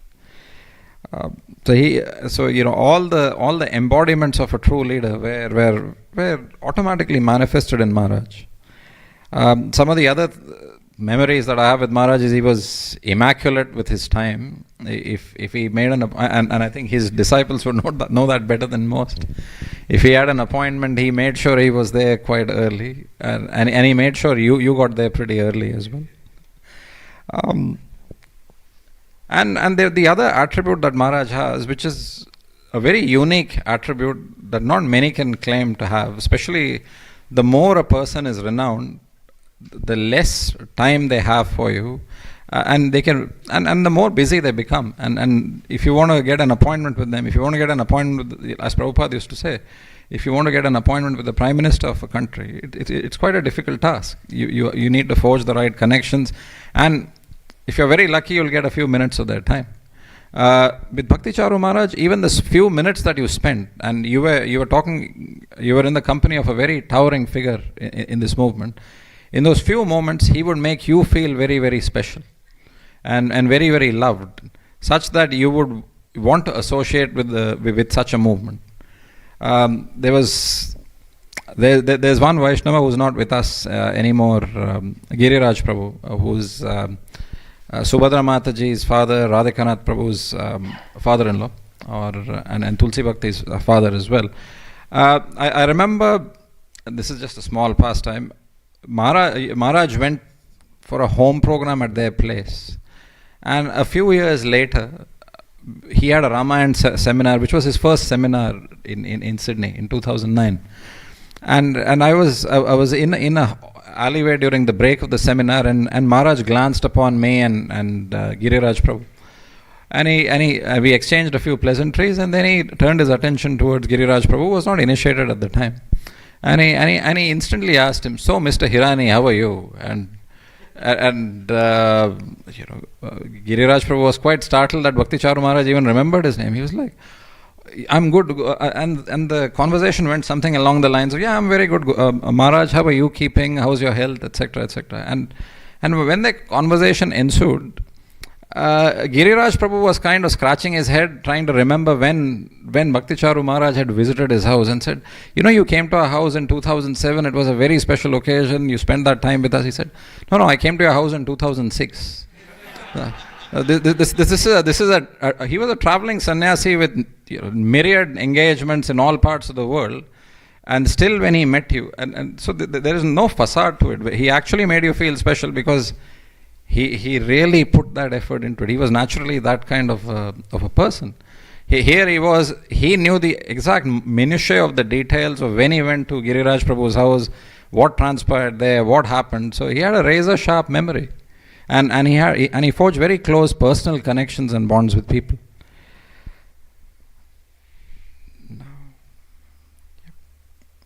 And some of the other things that he used to say in his classes. So one was the fact that we should establish a Daivi Varnashram system. But then he used to also say that the biggest bane, I remember going to a number of those seminars which he used to have, and at the end of every seminar he would say, "Okay, now we've had this long weekend, you've all come to this seminar, how many of you are going to take up the process of chanting and take up the process of Krishna consciousness?" And everybody would raise their hands. And anything else Maharaj asked them to do, everybody would be very enthusiastic and raise their hands. And then he would say, "You're very enthusiastic today, but after you're finishing this weekend and you have to go back to the outside world and your children have to go back to the outside school, you will all very quickly forget what you have promised here today." He's saying the biggest bane that devotees in ISKCON have, and I wish I could overcome this, is that you have to go outside to earn a living and work 9 to 5, which turns into 9 to 9 in no time. And I wish that we could avoid that so that all of you could be engaged in Krishna consciousness 24 hours a day. And to this effect, hence he set up the project in Ujjain. Not only did he build a temple, but he also built employment for numerous devotees who could live there, serve there, be part of a community, and pretty much achieves Maharaj's goal of being part of the Daivi Varnashram system, and also not having to go to work outside and dedicating their time to Krishna consciousness. I won't take much more of your time, but then there's a few other unique things about Bhakti Charu Maharaj which we wouldn't find in anyone else. He was very acutely aware of Srila Prabhupada's place, but he was also very acutely aware of the time around him.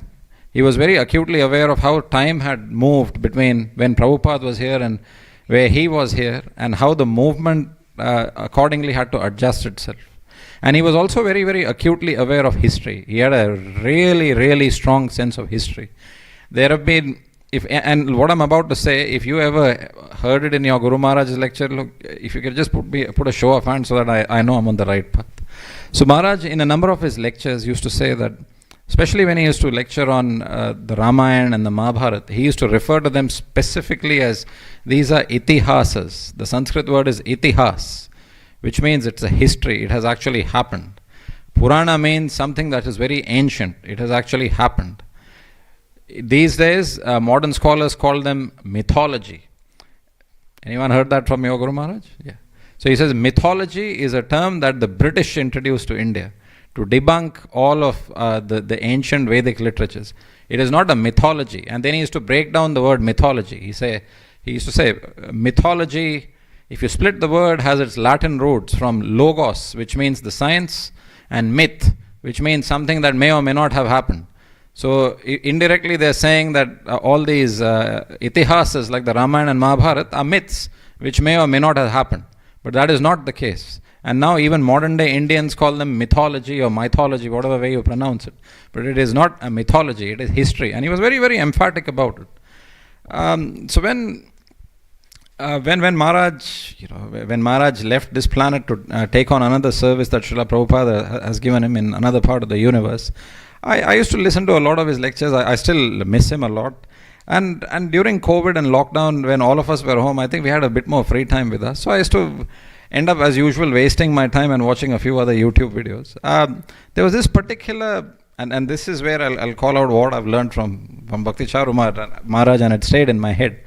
There was a prominent actor who used to be a prominent Indian TV serial actor who played the role of Bhishma in the Mahabharata that B.R. Chopra came up with in the late 80s. He's a pretty prominent actor. He went on to play many other roles, and you can watch his videos on YouTube. He's become a bit of a YouTube influencer as well.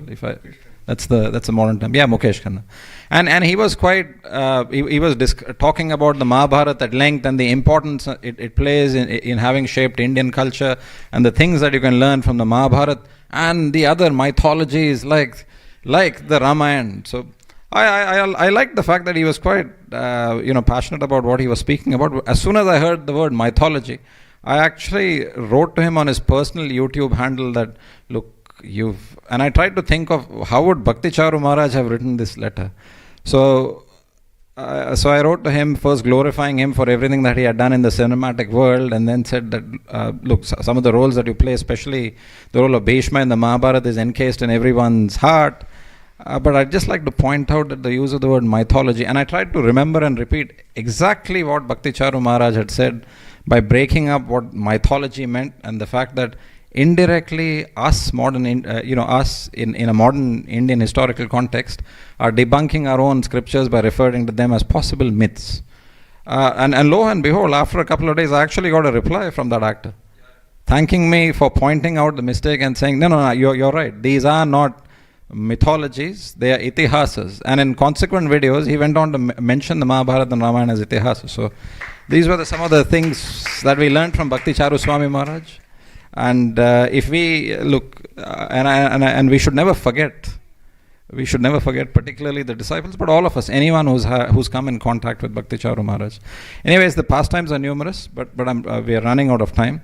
So one last thing is that Maharaj particularly had a very, very sweet voice. His bhajans are legendary. Some of the prominent Vaishnava bhajans which he used to sing, the Bengali bhajans which he used to sing, my Guru Maharaj used to say, see, Bhakti Charu Swami Maharaj has a leg up on all us sannyasis because he was born a Bengali.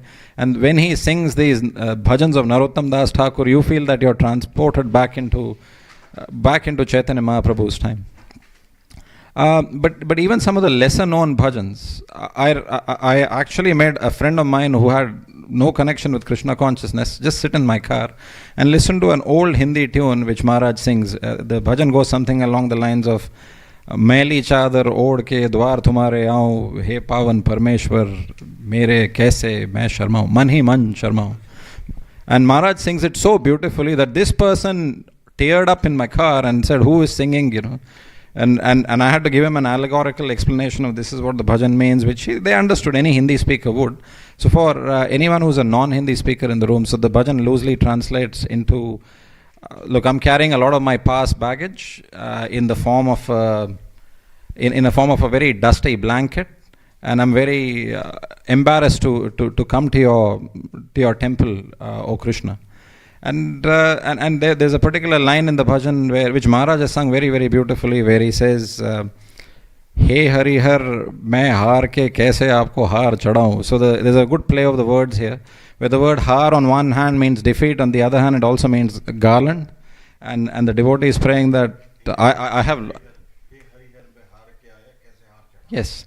So the devotee who's singing is saying that I've lost everything, which is the har, which is the devotee. Har is the defeat, and how can I put a har or a garland on you? And even common people like this friend of mine who heard it, he just got so emotional, and today he does chant. He chants the Hare Krishna mantra, reads the Srimad Bhagavatam, follows the principles, and what have you. So That's Maharaj's influence on people. But Maharaj particularly, I was slightly selfish about this, used to sing the Gopi Gita very, very sweetly. In particularly the Tava Kathamritam words of it. And I just request all of you if we could sing it together, because the actual translation of these 4 verses, in my humble opinion, embodies His Holiness Bhakti Charu Swami Maharaj. So if we can all please sing together in Maharaj's tune. Tava Kathamritam Tapta Jivanam Kavi Vibhuiritam Kalmasafaham Shravana Mangalam Srimadatam Bhuvi Grinantiye Bhuita Jana. So the translation of these 4 verses, which is from the Srimad Bhagavatam 10.31.9 or from the Gopi Gita, is the nectar of your words and the descriptions of your activities are the life and soul of those suffering in this material world. These narrations, transmitted by learned sages, eradicate one's sinful reactions and bestow good fortune upon whoever who hears them. These narrations are broadcast all over the world and are filled with spiritual power. Certainly those who spread the message of Godhead are most munificent, and none more munificent than His Holiness Bhakti Charu Swami Maharaj. His Holiness Bhakti Charu Swami Maharaj ki. Hare Krishna.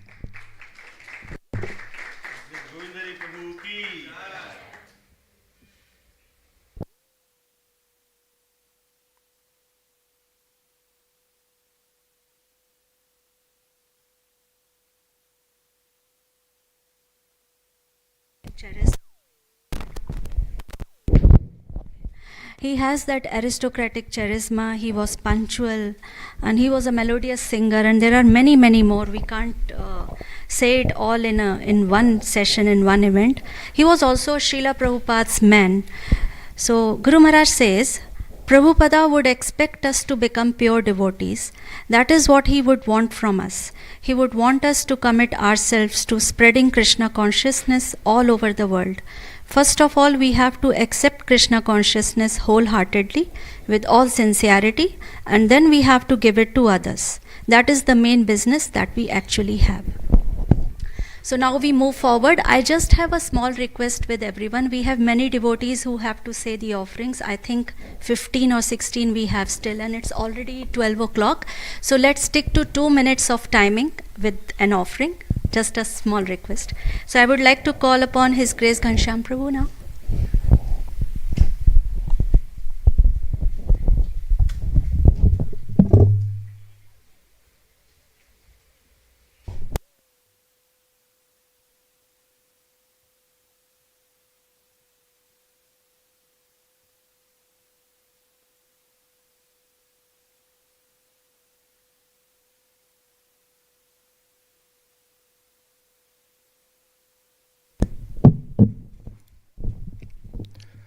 नमो विष्णुपदाय कृष्णपृष्ठाय भूतले श्रीमती भक्ति चारु स्वामिनीति नामिने नमो विष्णुपदाय कृष्णपृष्ठाय भूतले श्रीमते भक्ति वेदांत स्वामिनीति नामिने नमस्ते सारस्वती देवे गौरवाणी प्रचारिणे निर्विशेष शून्यवादी पाश्चात्य देश तारिणे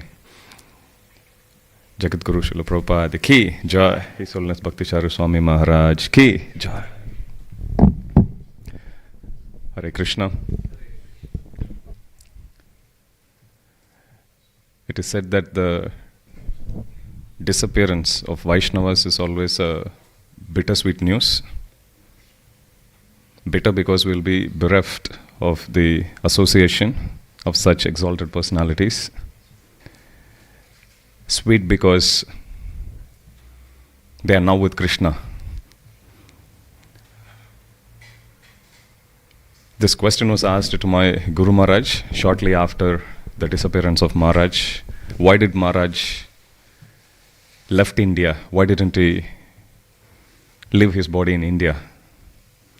Because we all know the circumstances in which Maharaj had actually left during the rampance of COVID, especially in US. And my Guru Maharaj said, Maharaj knew how much devotees love him. And he's always surrounded by his most loving and caring disciples everywhere, especially in Ujjain. And my Guru Maharaj said, Maharaj wouldn't have the heart to leave his body in their presence. That's why he deliberately moved away from them, and he chose to actually leave his body in a place where it won't cause any heartbreak to his disciples, as much as if he had in their presence.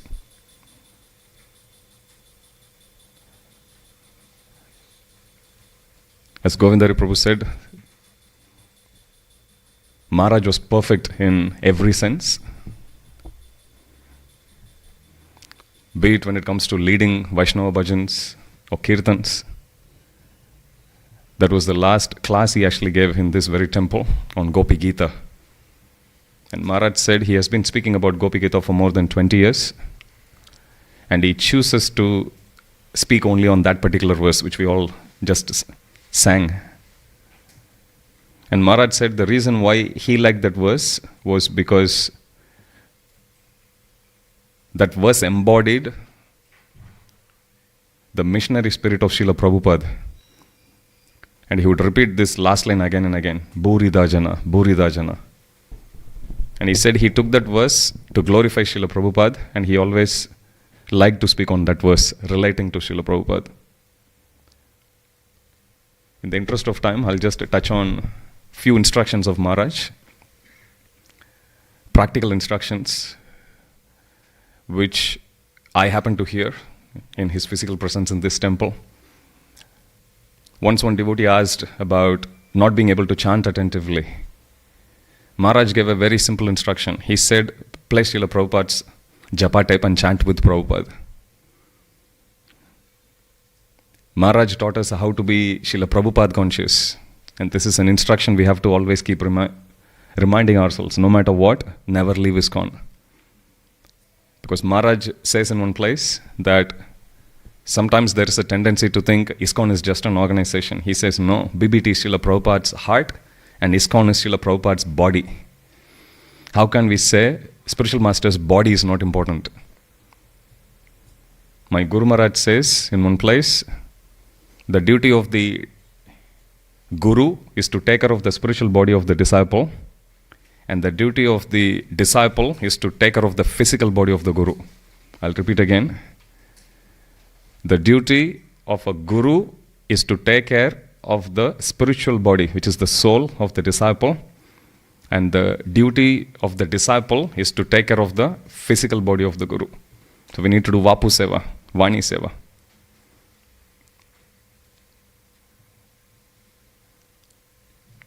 Jivadoya, how merciful he was. And all of us have that personal interaction. And Maharaj doesn't give that personal care and concern only for his disciples. He was treating everyone very equally. He remembers. And I'll give you an example.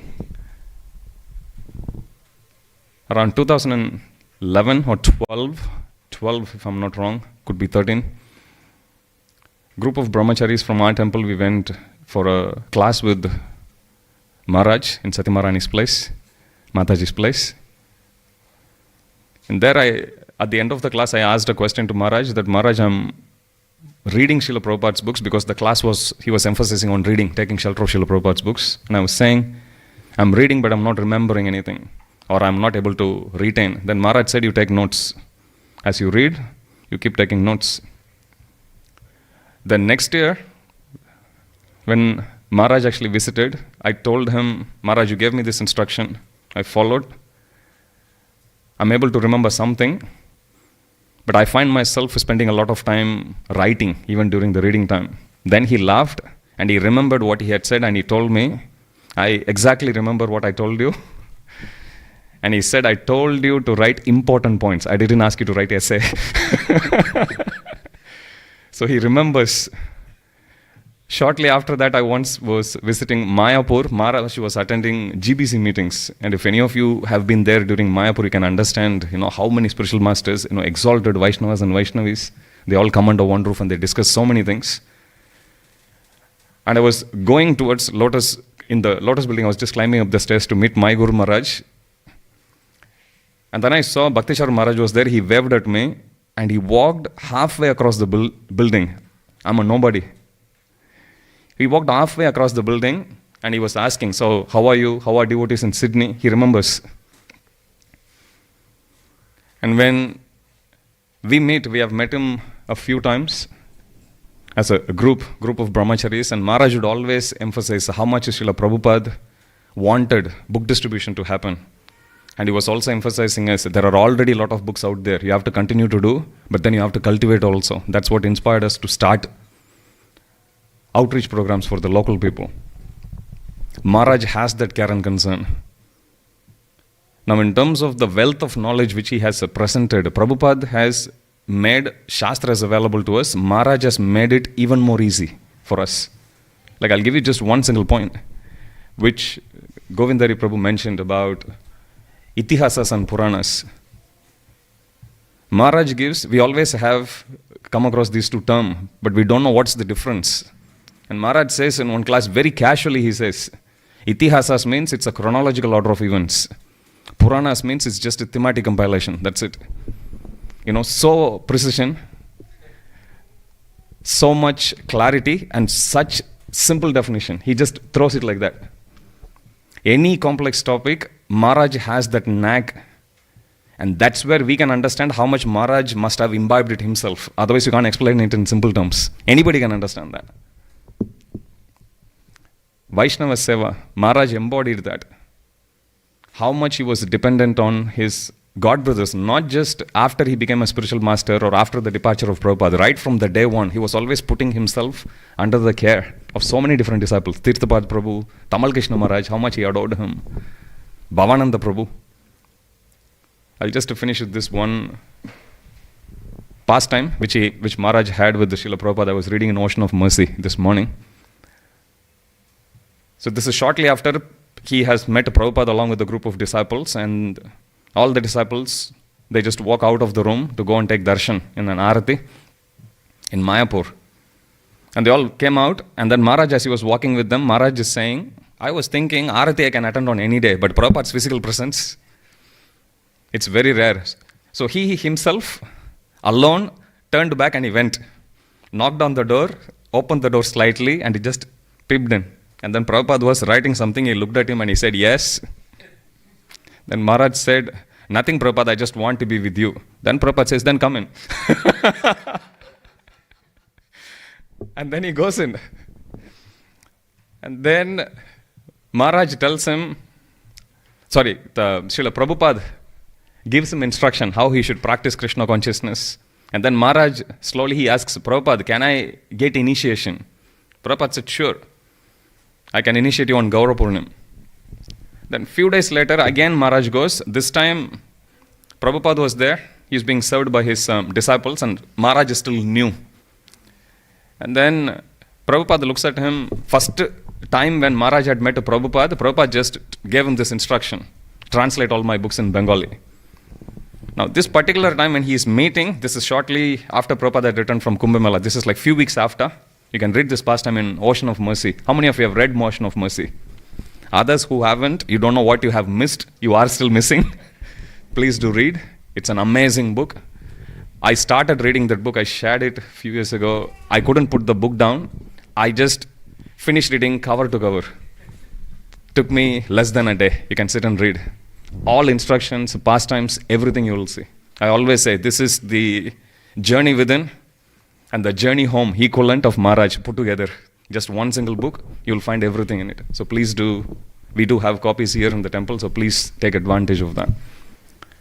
So when Maharaj meets Prabhupada, Prabhupada asks him, so how good is your Hindi? Then Maharaj says, my Hindi is good, Prabhupada, but my writing is bad. Prabhupada then smiles and he says, everyone's Hindi handwriting is bad. So Prabhupada said, that's the nature of Hindi, so don't worry. Then Maharaj said, after he heard it, he felt very confident. He said, yes, Prabhupada, I can do. Then he started reading out Hindi letters also. Prabhupada would dictate and then Maharaj would write. That's what he was doing. That's the service Prabhupada has given. So simply by remembering Maharaj, thinking of Maharaj, we can be more Prabhupada conscious, and that's very, very important. If you look around, even issues that happen in our personal life, even as community or even as a movement, any challenges we find is because of our deviation away from Srila Prabhupada's instruction. So simply by hearing Maharaj, seeing how Maharaj has actually faced such hurdles in his own manifested pastimes here, without compromising on the standard, but at the same time taking a more all-inclusive approach, reaching out, building communities together, personally reaching out to devotees who have actually gone away to bring them back to Krishna consciousness. So we can take that inspiration from Maharaj, and the more we hear about Maharaj, more we hear from Maharaj, more we read about Maharaj, the more Srila Prabhupada conscious we can be, and more we can also contribute on these three primary tenets of Krishna consciousness: Namaruchi, Jiva Doya, and Vaishnava Seva. To have some taste for the holy name, to show mercy to other living entities who are not as fortunate as we are yet,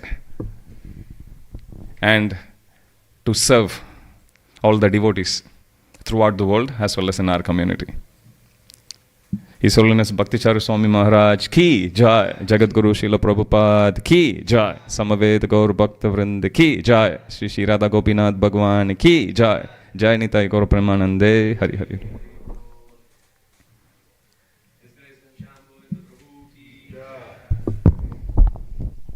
Thank you so much, Prabhu. Good to know the clear understanding of what is Itihas and what are Puranas. You have also touched upon on the topic of value of ISKCON, which Guru Maharaj always relates to. He says, Srila Prabhupada did not need ISKCON, nor did he need any of us. He spent 70 years of his life in perfect Krishna consciousness without ISKCON. He could have also spent another 12 without it. However, we cannot survive spiritually even for 3 days without the shelter of ISKCON. Therefore, ISKCON is so precious and essential for this world. Now, I would like to request His Grace Varu Thapa Prabhu. Yes.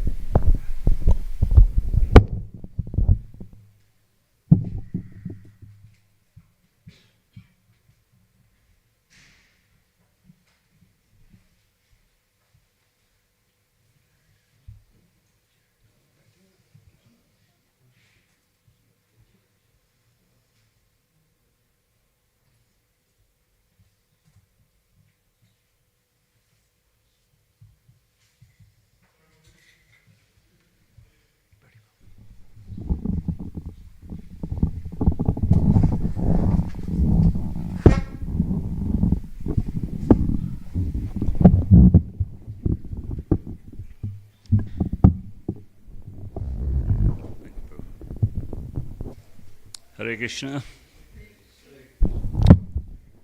I'll keep it short. I haven't prepared anything. I was just asked to speak, so I'll try and remember whatever I can. My first introduction to Bhakti Charu Maharaj was through a lecture tape of my Guru Maharaj, Tamal Krishna Goswami Maharaj Srila Gurudev, in which he was talking about the service to Srila Prabhupada. And when Srila Prabhupada was being served personally by Bhakti Charu Maharaj and my Guru Maharaj at that time. So he was recounting how Bhakti Charu Maharaj used to cook for Srila Prabhupada, and he was very cautious that as to the mix of how he would cook. So he wanted to make sure that it wasn't too hot, chili hot, or which might sort of Prabhupada might not like. So he made it a bit mild, made mild sabji. But Srila Prabhupada said to him, why is this so mild? Why haven't you used some chili and some mustard? So that's how he sort of realized that Srila Prabhupada wasn't into just serving Krishna, a very simple, mild sabji. He wanted something much more hotter. So for that, then from then on he started basically coaching my Guru Maharaj and Bhakti Charu Maharaj how to cook and what spices to use, what combinations to use. And because of that, Bhakti Charu Maharaj became a very good cook. He was like Prabhupada's best cook, and Prabhupada used to take him along everywhere for cooking. So that was my first introduction, was through that lecture tape. And the next time I physically met Bhakti Charu Maharaj was in January, February 1990. This was in Mayapur Dham, where Bhakti Charu Maharaj, Jayapataka Swami Maharaj and my Guru Maharaj, they met. There was a lecture to be given by Jayapataka Swami Maharaj, and then so they were going up a stairs, and they all met together. And at that moment, I could see the love among those God brothers. The Maharaj, they embraced each other so well. You could see the genuineness in the love they showed for each other and the care they showed for each other. And when I look around, we don't see that vibe current days, but those days you could see that how much dedicated to Srila Prabhupada they were. They were so close to each other, and they were always helping each other to make Prabhupada's mission greater and greater. So that was my first impression, and it really sticks in my mind every time I think about it. This is how devotees should interact with each other. They were God brothers, but they were so close and sweet with each other. So that's one other. So I have a very limited sort of a association of Bhakti Charu Maharaj, but I'll just try and recount whatever I can. I think one of his last visits here, we were doing Abhishek, and I had the good fortune when he came to do the Abhishek, I was doing it with him. So I remember that very fondly, and I felt very privileged that, there I was being able to do Abhishek with Maharaj. So that was a very nice thing. And when my Guru Maharaj disappeared from this mortal world, Bhakti Charu Maharaj wrote a magazine. He used to, I don't know whether the magazine still exists. There used to be a periodical which is called Spiritual Connections. I don't know whether you still have that. Yeah. So he took out a special memorial on my Guru Maharaj straight away and got all the major sannyasis in ISKCON to contribute to that booklet. And that booklet I had with me, and I was carrying it around every time. So once Bhakti Charu Maharaj came and he was giving a discourse at the center, so I took the book along with me, and as he was leaving, I put it in front of him with a pen and said, Maharaj, would you like to sign this? And he was surprised. He sort of looked at it. He looked at the book and started looking at it, and then he opened the first page, and there was a photo of my Guru Maharaj with him, and he smiled and he signed it. And I still have the book now. In fact, before I came, I had a look at the book. So Bhakti Charu Maharaj ki jai.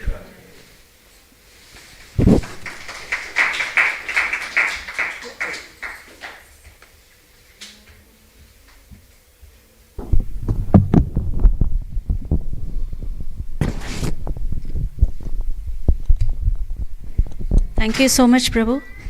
We have this pastime of His Holiness Tamal Krishna Maharaj. Once he asked Srila Prabhupada, about His Holiness Bhakti Charu Swami Maharaj. He asked, why is it that you have brought this new devotee up so quickly? And then Srila Prabhupada replied, I can see purity, you cannot. And we hear the question, why did he have to leave now? In reply, we know from Shastra that pure devotees are under the divine energy of the Supreme Lord. Thank you so much, Prabhu. Now I would like to invite His Grace Krishna Mohan Prabhu and Her Grace Kandarpa Mataji.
Namo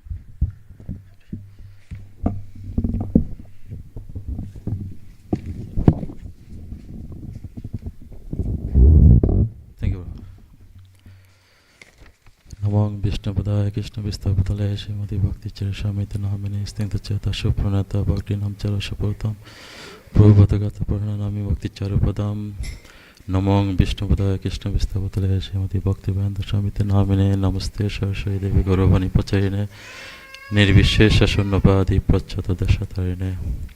Hare Krishna. Hare Krishna, dear Srila Guru Maharaj.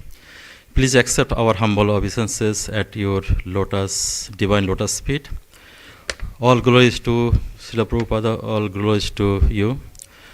On this third Tirobhava day, we are depending on your blessing to glorify your dedication to Srila Prabhupada. We pray at your lotus feet that we can be of good service to your legacy of Krishna consciousness. Your mercy is most important to us.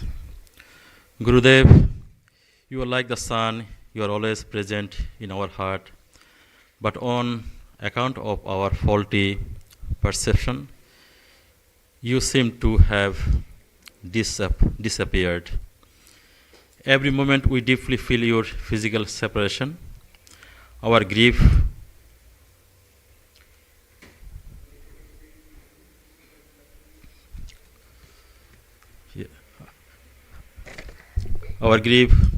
will never end.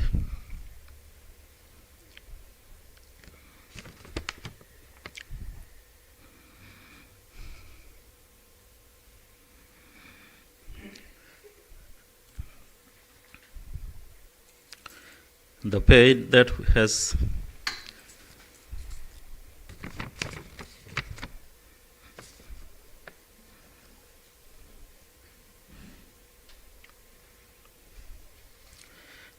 has accumulated in our heart cannot be expressed in words.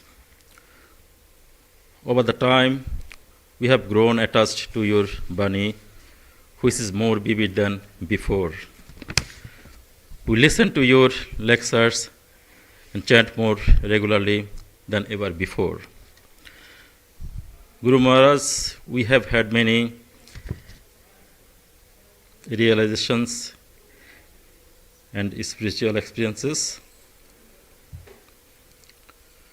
through your blessing and eloquent addresses. Our mind is still in disbelief that you are no longer with us in this world. Surely you are with Srila Prabhupada for another great mission. Thank you, Prabhupada.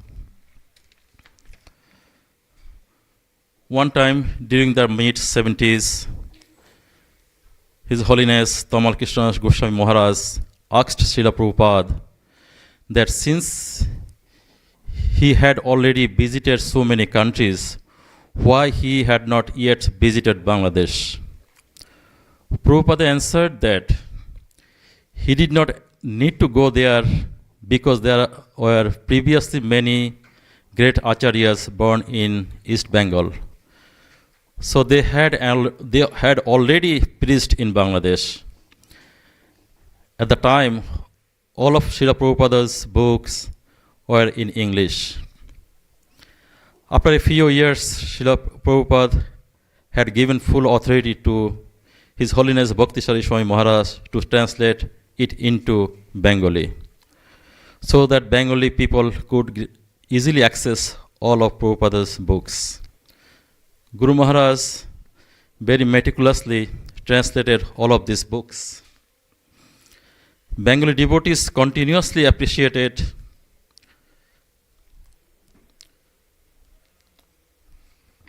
Guru Maharaj for his magnificent work and dedication. His Holiness Jayapata Swami Maharaj always emphasized to Bengali devotees that Holiness Bhakti Charu Swami Maharaj is the ultimate Shiksha Guru for all Bengali devotees. Now, Krishna consciousness is growing tremendously in Bangladesh by the mercy of the Gurus and Gauranga and Srila Prabhupada Bengali books. Guru Maharaj, we will never forget your physical presence,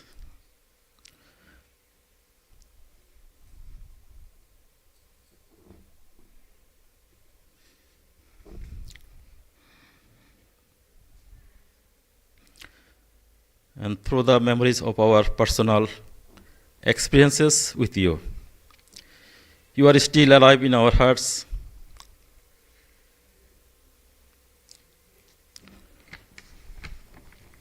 Please give us the strength so that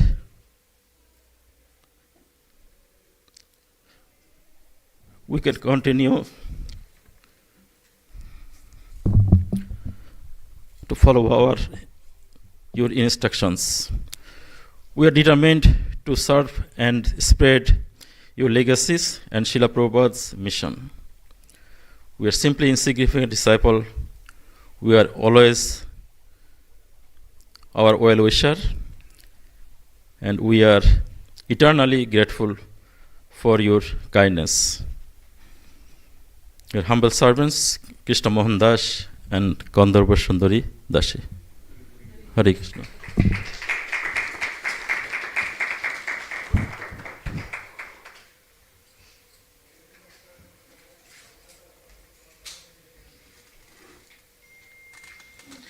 Hare Krishna.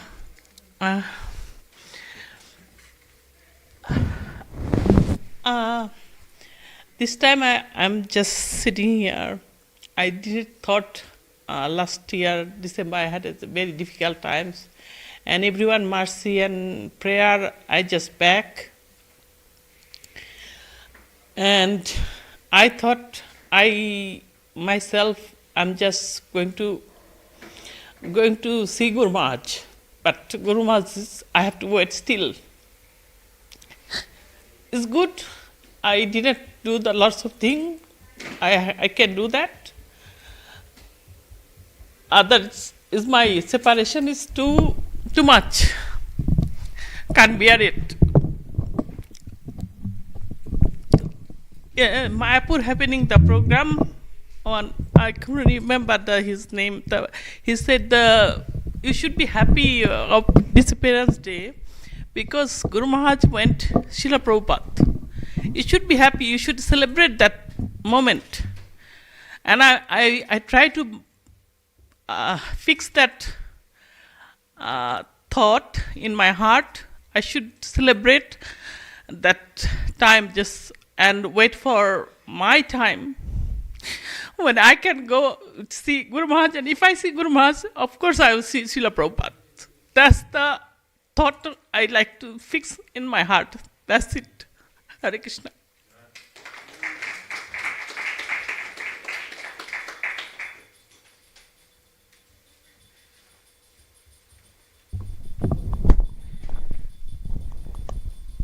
Thank you so much, Prabhu and Mataji.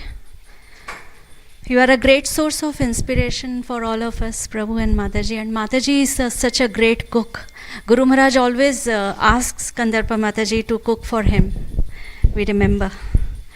Yes, we miss Guru Maharaj's association. And he always used to say that a spiritual master has two aspects, Vapu and Vani. Vapu is the physical form, but more important than Vapu is association with his Vani, his instructions. That is what constitutes a spiritual advancement, meaning associating with the spiritual master by executing his mission and by following his instructions.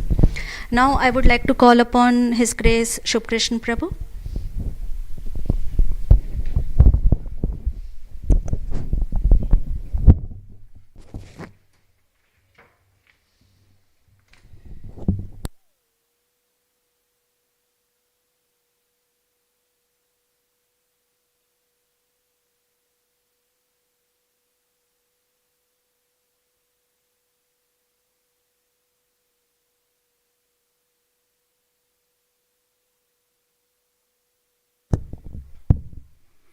नमो विष्णुपादाय कृष्ण प्रस्थाय भूतले श्रीमते भक्ति चारु स्वामिन् इति नामिने। नमः ओम विष्णुपादाय कृष्ण प्रस्थाय भूतले श्रीमते भक्ति वेदांत स्वामिन् इति नामिने। Hare Krishna. When I think about Srila Prabhupada and his all immediate disciples, it reminds me of a pastime that Krishna had with the gopis in the 10th canto of Bhagavatam, in the 82nd chapter and 44th verse. He says, Mai bhaktirihi bhutanam amritatvaya kalpate dashtaya dasit madasnehu bhaktirinam madapanaha. The translation says that because you are already so much doing the bhakti, you are already in amritatvaya kalpate. You already reached my abode.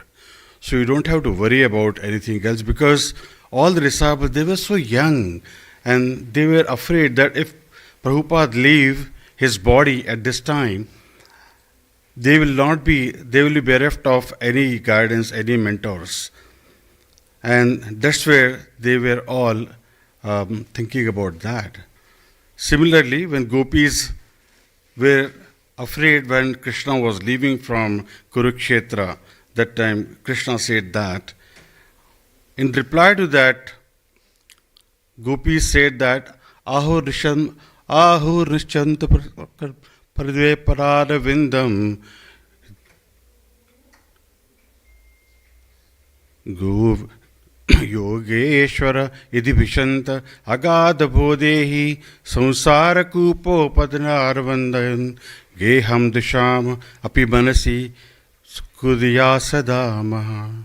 So what gopis were saying, that we are not so knowledgeable. Similarly, the same situation was with all the disciples, that they were saying that, we are not so learned, we are not so jnanis that we will be able to understand all these shastras alone. But Prabhupada's instructions to them was that with practice you should be able to reach to that goal. You should be able to understand all the shastras, you have to start preaching. So that's how what Guru Maharaj is also instructed to all of us, that if we practice properly, we should be able to, do this Krishna consciousness by doing our rounds and also preaching the movement, the shastras to all the people here in the world. I would like to talk about Guru Maharaj's achievements. He has achieved so many things, but I would like to talk about few things which are Vaishnava etiquettes. So Guru Maharaj, as we know, he's a great personality, pure person, mannerly, and he possessed the best of Vaishnava's devotees' etiquette. Guru Maharaj continued the work of Srila Prabhupada in enabling the reach of Bhagavad Gita and Sanatana Dharma to millions of people in the West and in India. He also conducted seminar on the topic, which was the best of the seminars anyone knew so far. As far as his own etiquettes are concerned, he always dressed up very nicely. Anyone looked at him said, oh, he looks like a third gentleman. Anyone coming to the temple, he said, you should be going in the Vaishnava attire, because you are going to the temple, not to a club or any other place, because temple is Prabhupada's house. You are going there to see Prabhupada. We are going to meet Prabhupada, so you should be going in the proper attire, Vaishnava attire. Kirtan, he says, the pathway to spiritual discovery. Guru Maharaj saw Kirtan, singing and chanting of the holy name of Krishna, as a way to discover one's spirituality and a pathway to spiritual sky. He said, just by singing, by chanting this holy name, we can develop spirituality and eventually find ourselves back in the spiritual sky. He said, Kirtan is a Sanskrit word. Kirtan and found its way to other Indian languages, including English. Kirtan means singing, narrating, reciting, telling, describing, chanting of a holy name, or an idea or a story specifically related to ancient Indian Hindu scriptures, Vedas, Upanishads, Puranas, epics. Kirtan is also a genre of performing arts connoting a musical form of narration or a shared recitation, spiritual or religious, as in the Indian subcontinent. How do I appreciate Kirtan? Asked Guru Maharaj, and explained about the significance of Kirtan. Kirtan means glorification of Krishna. When we chant glories of Krishna, then Krishna hears and Krishna becomes pleased. In this age of Kali, Krishna descended himself in the form of holy name. Therefore, we are getting an opportunity to associate with Krishna through chanting of his name or Kirtan. And another aspect of appearing Kirtan is its beautiful melody, its beautiful beat, its beautiful rhythm. And when we get exposed to Kirtan, then automatically, spontaneously, we become appreciative and we begin to dance. The dance is an expression of our inner joy. So the real appreciation of Kirtan comes from our inner joy and we experience in chanting. He was a revered spiritual leader. Guru Maharaj from 19 September 1945 to 4 July 2020, he revered as an ISKCON and interpretation of scriptures, both print and broadcast formats. On 17th November, with consultative status with Economic and Social Council, ECOSOC of the United Nations, he was awarded an accolade of, and the recognition was an expression of gratitude for the support he gave on behalf of ISKCON in spreading spirituality for the world peace and understanding between nations and civilizations. He established I Foundation, a leading Hindu charity organization in the United Kingdom. As the member of ISKCON's GBC, the highest governing body, he traveled all over the world to propagate devotion and Krishna Bhakti and brought modern techniques to propagate Lord Krishna.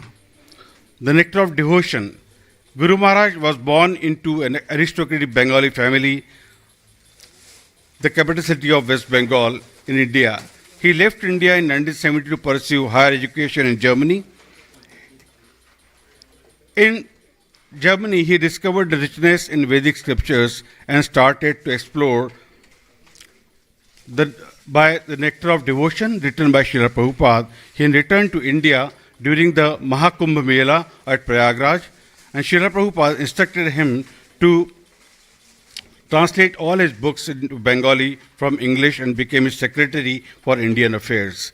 He was initiated into ISKCON at Sridham Mayapur during the Gaur Purnima festival in March 1977, and during the Snana Yatra festival in Vrindavan, Srila Prabhupada awarded him the renounced order of Sannyasa. Then Guru Maharaj was also involved in creating the TV serial Abhaycharan that we all know, which was the exemplary work done by Guru Maharaj. Apart from that, in Ujjain, he built not only the temple, which was a world record of building a temple in 10 months, he also established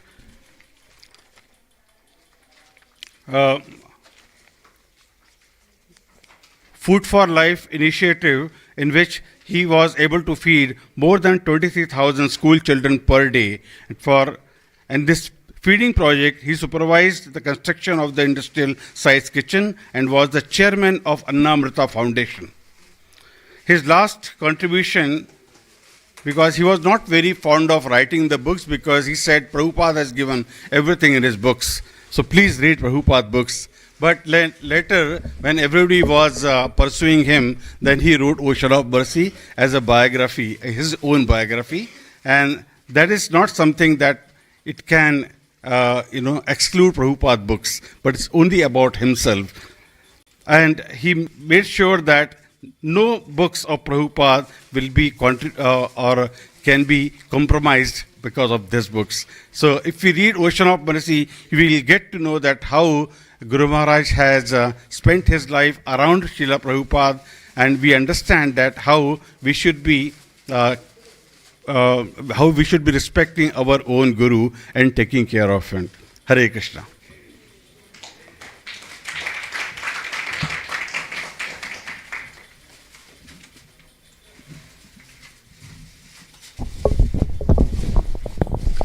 Thank you so much, Prabhu. It's nice to hear from you all the accomplishments which our Guru Maharaj had in his life. Thank you so much. Also about preaching, he says, preaching is our mission. we should try our best to just preach and deliver the fallen conditioned souls by distributing Srila Prabhupada's books and by rendering loyal service according to the authorities in the temples. It is not that only the big preachers and big leaders will go back to Godhead. No, anyone who is on the boat will go back, but we must execute our duties with all sincerity. Now I would like to call upon Her Grace Padma Shri Mataji.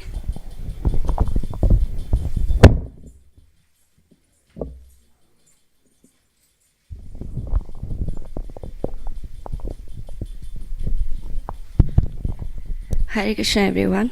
I'll share a few words. No matter how much we speak about celebrating this day, my heart was heavy 3 years back, and it still is.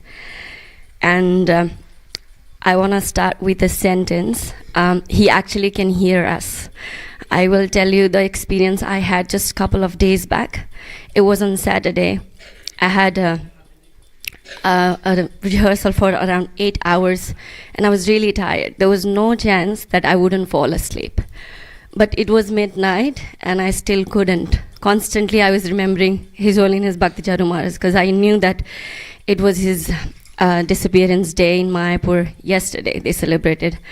So I started writing an offering for him, just in the middle of the night.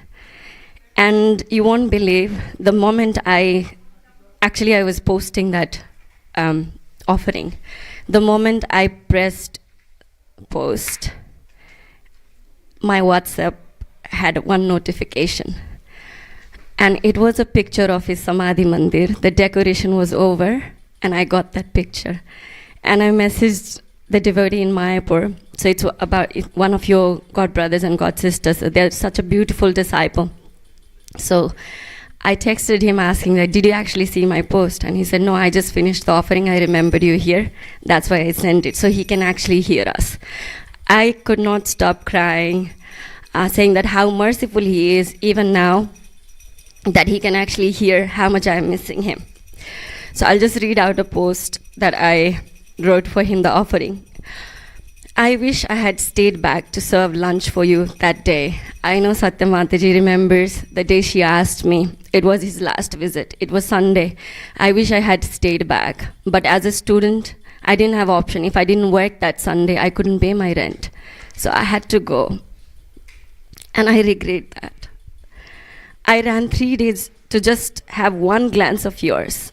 I ran each day, and how unfortunate I was that I missed by just a bit. How would I know that that was my last chance to run to see you? How would I know that you will not smile at me again? How would I know that you won't ask me how I am in Nepali, and I will not get to reply to you in Bengali, and I will forever not see you laugh so loud hearing my reply? How would I know that you will not ask me how my spiritual life was going, and that I will never get to reply to you with the biggest smile, first class with thumbs up, and you will not reply saying that you don't have to worry? How would I know that you will not walk straight towards me, even in the temple full of devotees, and ask me, I saw you yesterday? It was when I went to Siva Krishna Prabhu's house in, I think, 2014. I saw Maharaj, and we had eye contact, and I was at the back of the house, like it was just close to the door. He had so many disciples serving him, but somehow he noticed me, and next day he had a class, and he literally walked straight, and I was nobody here. It was just like probably 6 months in Australia, and I was seeing Bhakti Charu Maharaj for the first time. So he noticed that I was there, and he asked me, why didn't you come to see me? That's how much he cares.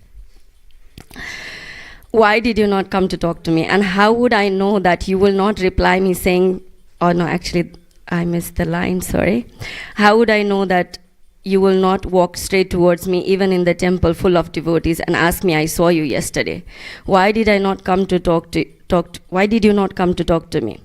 And how would I know that you will not reply me saying, Tumi khub bhalo korecho, when I said I learned Bengali for Prabhupada? I wish I had known all of this. I definitely would have run faster to catch you those days. But you know I really stretched as much as I could to just come and see you once. You know that I tried my best. When will I hear you say again that I can see your effort and say to me, yes, I know, you love me so much. When will I see that one smile in your face again? My love for Srila Prabhupada had no name until I met you. You became the personification of that love in my heart for Srila Prabhupada. Thank you for blessing me with that love. Thank you for loving our Dadu so much, and thank you for staying back so I could meet you and know what it is to love Srila Prabhupada, our Dadu, in the mood of separation. I will always miss you. And I have a friend who misses you the most, more than anyone else. So it is the same disciple that I was talking about. So they're like one beautiful couple in Mayapur. I'll just share one quick thing and then I will leave. So how many of you know that any disciple would not sit on a havan during the initiation ceremony, when it's their initiation? So when his initiation happened, so everyone was doing the havan thing, and so Vishwarup Prabhu wasn't there. So when Bhakti Charu Maharaj later started looking around, there was one devotee standing behind Bhakti Charu Maharaj with his chadar widespread like a wing, covering him so that the rice grains that people throw for the havan would not poke him. And Bhakti Charu Maharaj looked at his face and he smiled and did not say a word, because it was not like he made it clear that Guru Bhakti doesn't have boundary. We don't even need to put some grains on the fire if that is the amount of love we can develop for our Guru Maharaj. So fruit doesn't fall far from the tree. And I'm so grateful to know few of these pure devotees who always remind me how much more I have to learn. Maybe one day I can develop that and love Srila Prabhupada. And thank you, Bhakti Charu Maharaj, for being that personified form. I can't love Srila Prabhupada. Okay, thank you.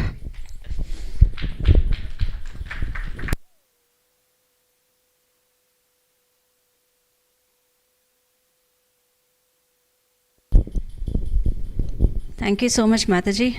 Your dedication and sincerity is very inspiring, and you are very instrumental in cultivating all the kids here in the temple. You are very instrumental in that. I see all the videos which you sent in the group. It's very nice.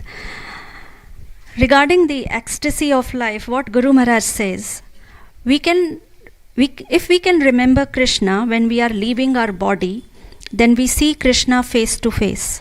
All of a sudden at that time, when we are leaving our body, we see that Krishna is standing there, or Krishna's Vishnu Dutas, Krishna's messengers are standing there.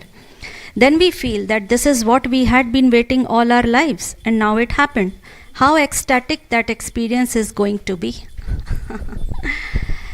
Now I would like to call upon Her Grace Ragamanjari Mataji.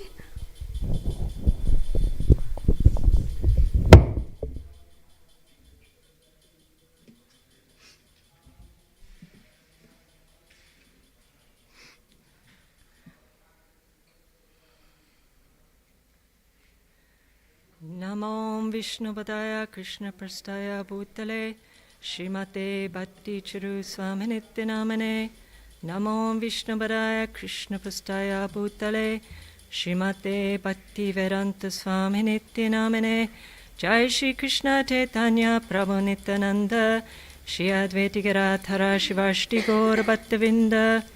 Hare Krishna Krishna Krishna Hare Hare, Hare Rama Rama Rama Hare Hare.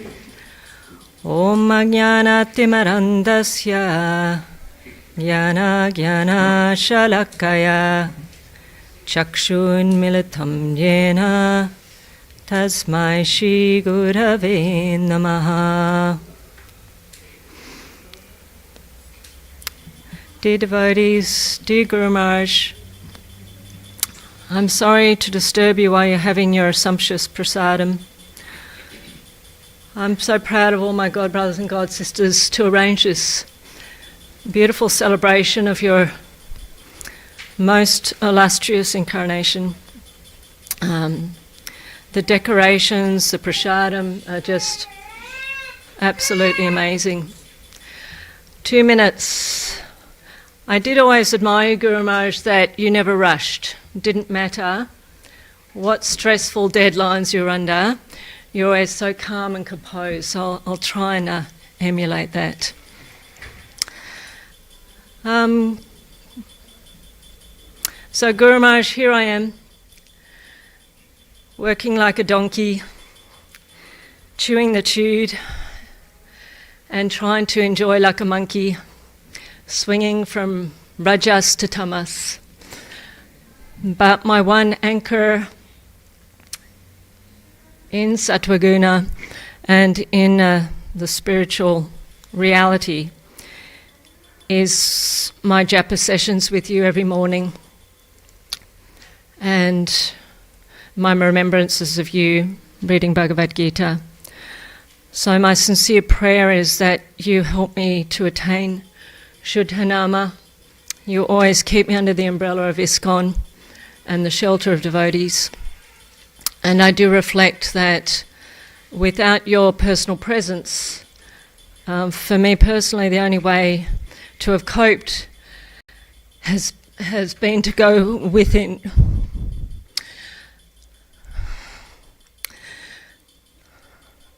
And to go within and to remember your instructions and to know that you're shining and smiling down on all of us.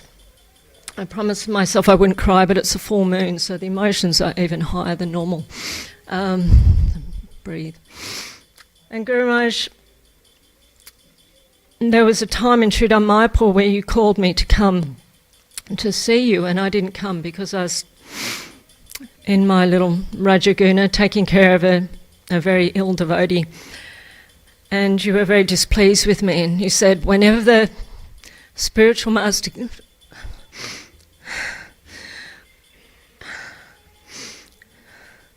Whenever the spiritual master calls you to come, come. No matter what. And I know that's what's happened with you. Srila Prabhupada called you and you came, and as you always in your heart wanted is really to leave these managerial headaches and to be a Bhajananandi and to be just totally absorbed in the mercy and the love of Krishna. And that's how, I guess, you survived when Srila Prabhupada left, is that you had that sense of embodying Srila Prabhupada's qualities of selfless service, of austerity, of devotion, of compassion. And I pray that I may have even just a skerrick of those qualities, and that you still allow me to come to you at the time of death, as I've lost my material father, my earthly father this year.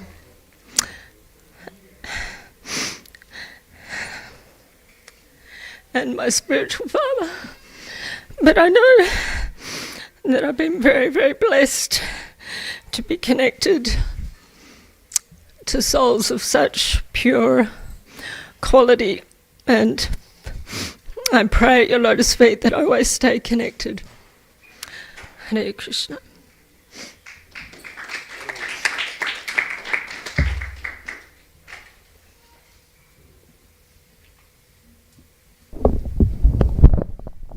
Thank you so much, Mataji. That was very emotional and very heartwarming offering from your side. Now, what does Srila Prabhupada, what does Guru Maharaj says about Srila Prabhupada's position? He says, I personally feel that as a spiritual master, my most important responsibility is to make my disciples aware of Srila Prabhupada's position. It is because of Srila Prabhupada that we came to this movement. It is due to Srila Prabhupada we came to ISKCON, and because of Srila Prabhupada's ISKCON that we are safe in our spiritual lives and making spiritual advancement. Now I would like to call upon Her Grace Satya Mataji.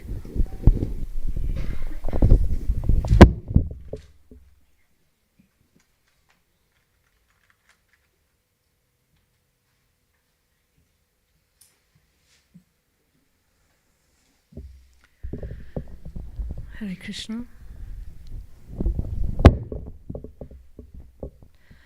I was hoping that as the years go by that it would get easier to be without Guru Maharaj. But it's not so easy.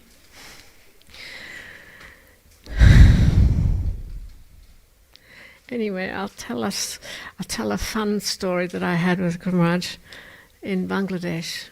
That always cheers me up. So Radha Vinodini and I went to Bangladesh with Guru Maharaj for 4 days, and we visited your father. He was still alive then.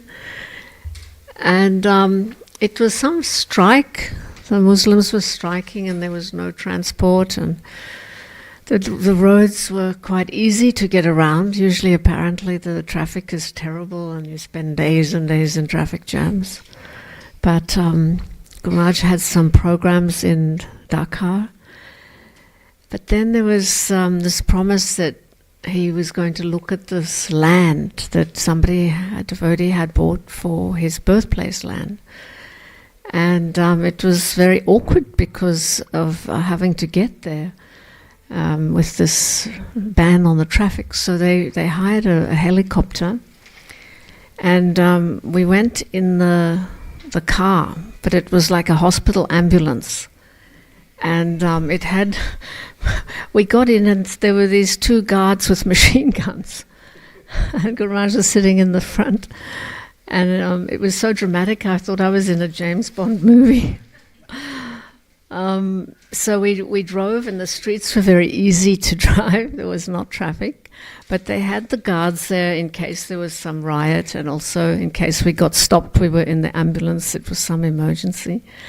And then we got to the airport, and Guru Maharaj got out, and he got into the helicopter. The devotee who'd bought the land was with us, and we got in the helicopter. It was the first time I'd been in the helicopter. It was very exciting, and Guru Maharaj was in the front enjoying himself, and he'd always be in the moment, in the pleasure of what was being offered to him. He'd embrace it fully, and so that the devotee who'd given this generous gift could really feel very blessed. Guru Maharaj would always enter into that for them, not necessarily for himself, but he would enjoy for them. So we helicoptered along, and it was amazing. It was magnificent. There was the green fields. I remember just all this green, and with the helicopter, it's quite low from the ground, so you see a lot of detail that you don't see in the aeroplane. And I just remember all this water and all this green and beautiful lush fields of Bangladesh. We didn't travel for that long, but we got there, and we landed in the field, and there was thousands of people, like thousands. It was a little village, but it was like being in Mumbai or something. There was so many people, and Guru Maharaj was taken out of the helicopter, but there was like a stampede, so the devotees had to sort of protect him and get him to walk to the podium. And then he got on the podium, and there was a Muslim leader of the village area, and Guru Maharaj was very hospitable and gave him a little time to talk. And Guru Maharaj was always so kind to everyone, even people of different religions.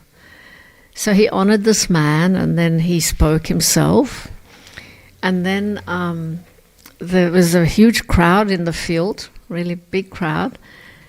And then he got off and the podium, and he finished his talk, and then he said to me, did I want to say something? And I was so shocked. I was very new in Krishna consciousness, so I had nothing really to say, so I just said hello, and we're here from Australia, and something like that. Anyway, Guru Maharaj then got off the podium, and they were taking him to see the land. So that he went in one car, and Radha Vinodini and I went in another car behind him. But the cars got separated, and we got lost. And it was such a crazy situation. So the devotees who had us in our car, first of all, the village streets were very, very narrow, and there were so many people in the streets that the car couldn't drive. So we were lost. We didn't know where Guru Maharaj was, and we couldn't drive because there were too many people. So they got a rickshaw. So then we were in the rickshaw, and then they stopped the rickshaw and they took us down all these alleyways and here and there and everywhere. And suddenly we went in, and there was a little Krishna temple, and there were Radha and Krishna. And it was this beautiful experience of whatever you're looking for, Radha and Krishna pop up. They're there. You mustn't forget them. And it was such a sweet experience because it was the last thing I was expecting. I didn't know why we were being taken down all these crazy little alleyways and people everywhere. And suddenly you remember, oh, yeah, it's Radha and Krishna. That's why we're here. And even in the excitement or the drama. So then we were in the drama, and we had to...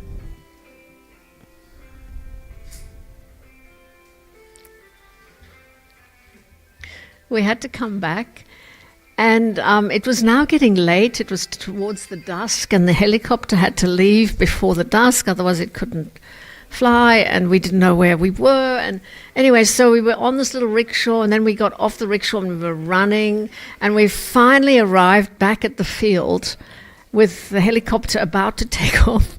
Guru Maharaj couldn't have delayed much longer, so he said, what happened? What happened? I said, we got lost.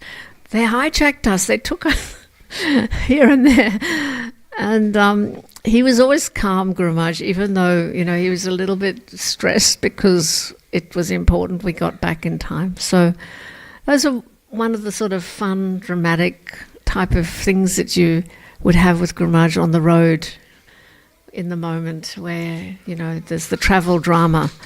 And he'd always just sort of be very calm and go with the flow. So thank you. Hare Krishna.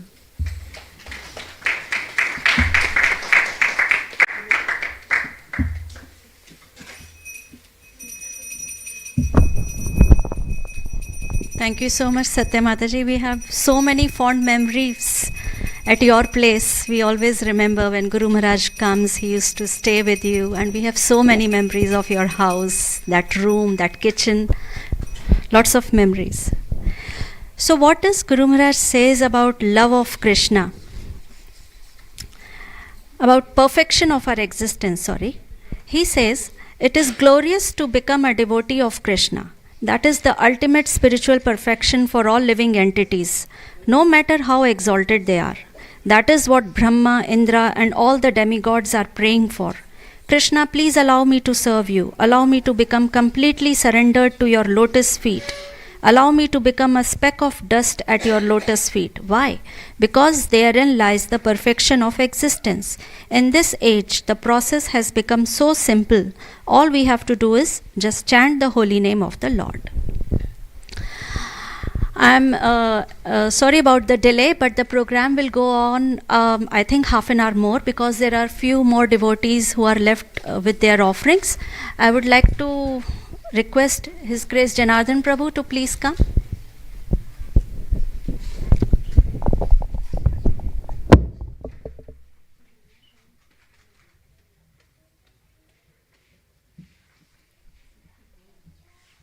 Hare Krishna.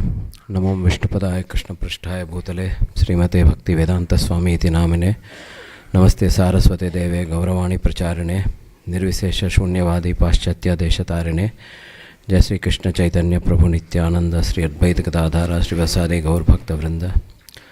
Thanks for giving me an opportunity to glorify His Holiness Bhakti Charu Swami Maharaj. I feel least qualified when I speak about him, and I have not prepared anything, but then I wanted to share my first experience of when I got the good fortune and the opportunity to have darshan of Guru Maharaj. And it was as early as, I think, 2012, wherein there was a program hosted in one of the community centers here.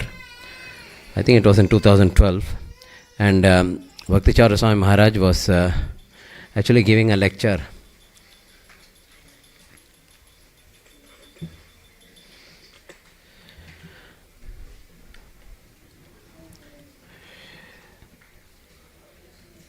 So Bhakti Charu Swami Maharaj was giving a lecture, and as usual we were waiting to have a special darshan, and in my usual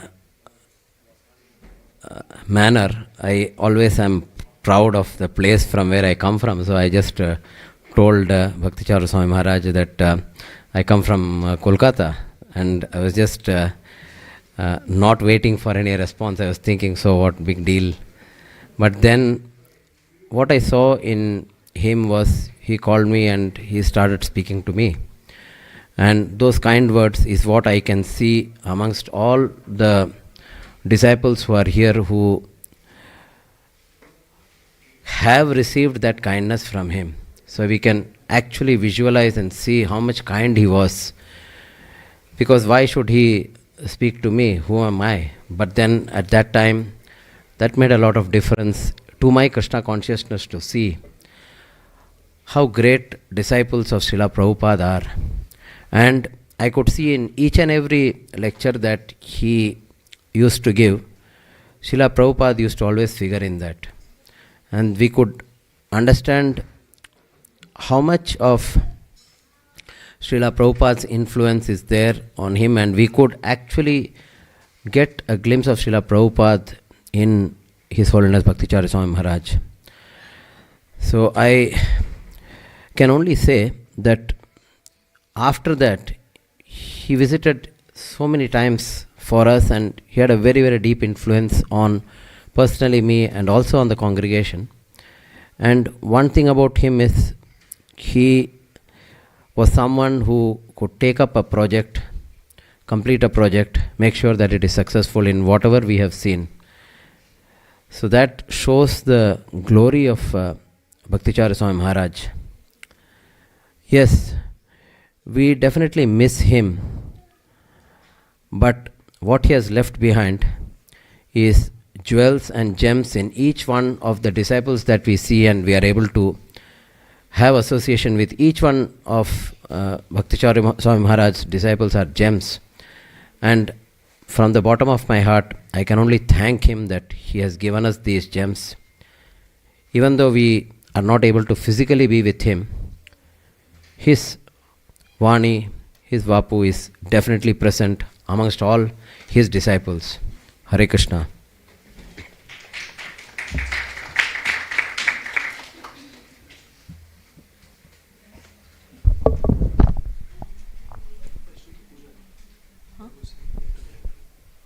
We'll finish the program.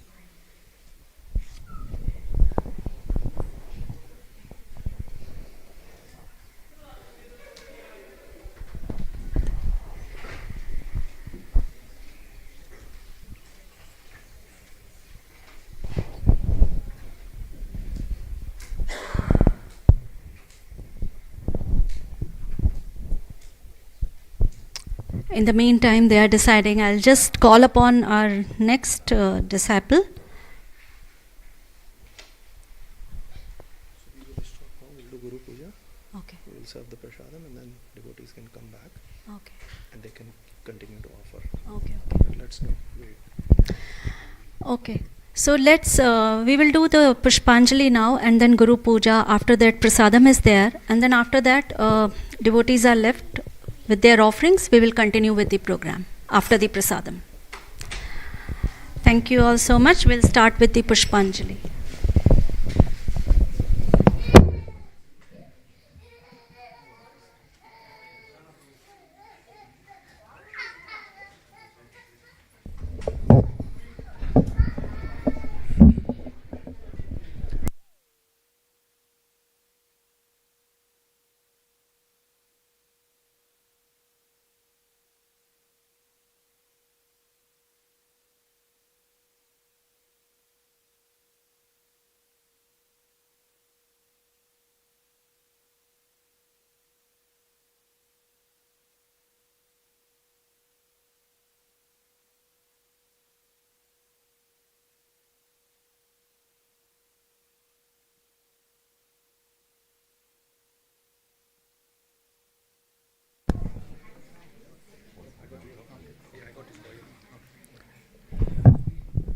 Hare Krishna.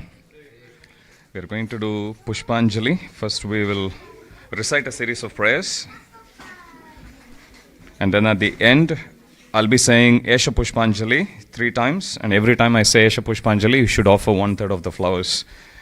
So first let's recite the prayers. Please repeat after me.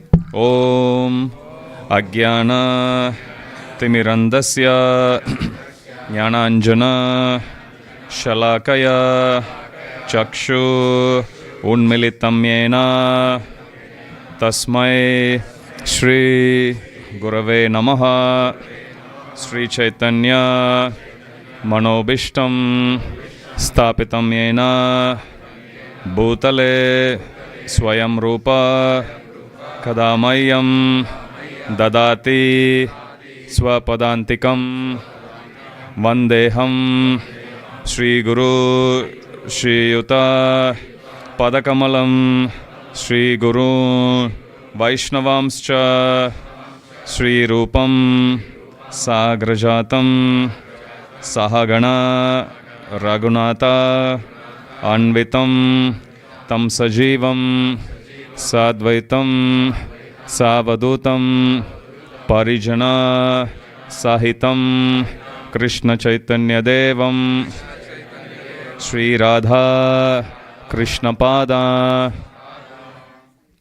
Sahagana Lalita Shri Vishakanvitamscha Nama Om Vishnupadaya Krishna Prishtaya Bhutale Srimate Bhakti Charu Swami Iti Namine Snigdacheta Supraneta Vagminamcha Rasaplutam Prabhupada Gataprana Naumi Bhakti Charupadam Nama Om Vishnupadaya Krishna Prishtaya Bhutale Srimate Bhaktivedanta Swami Iti Namine Namaste Saraswate Deve Gauravani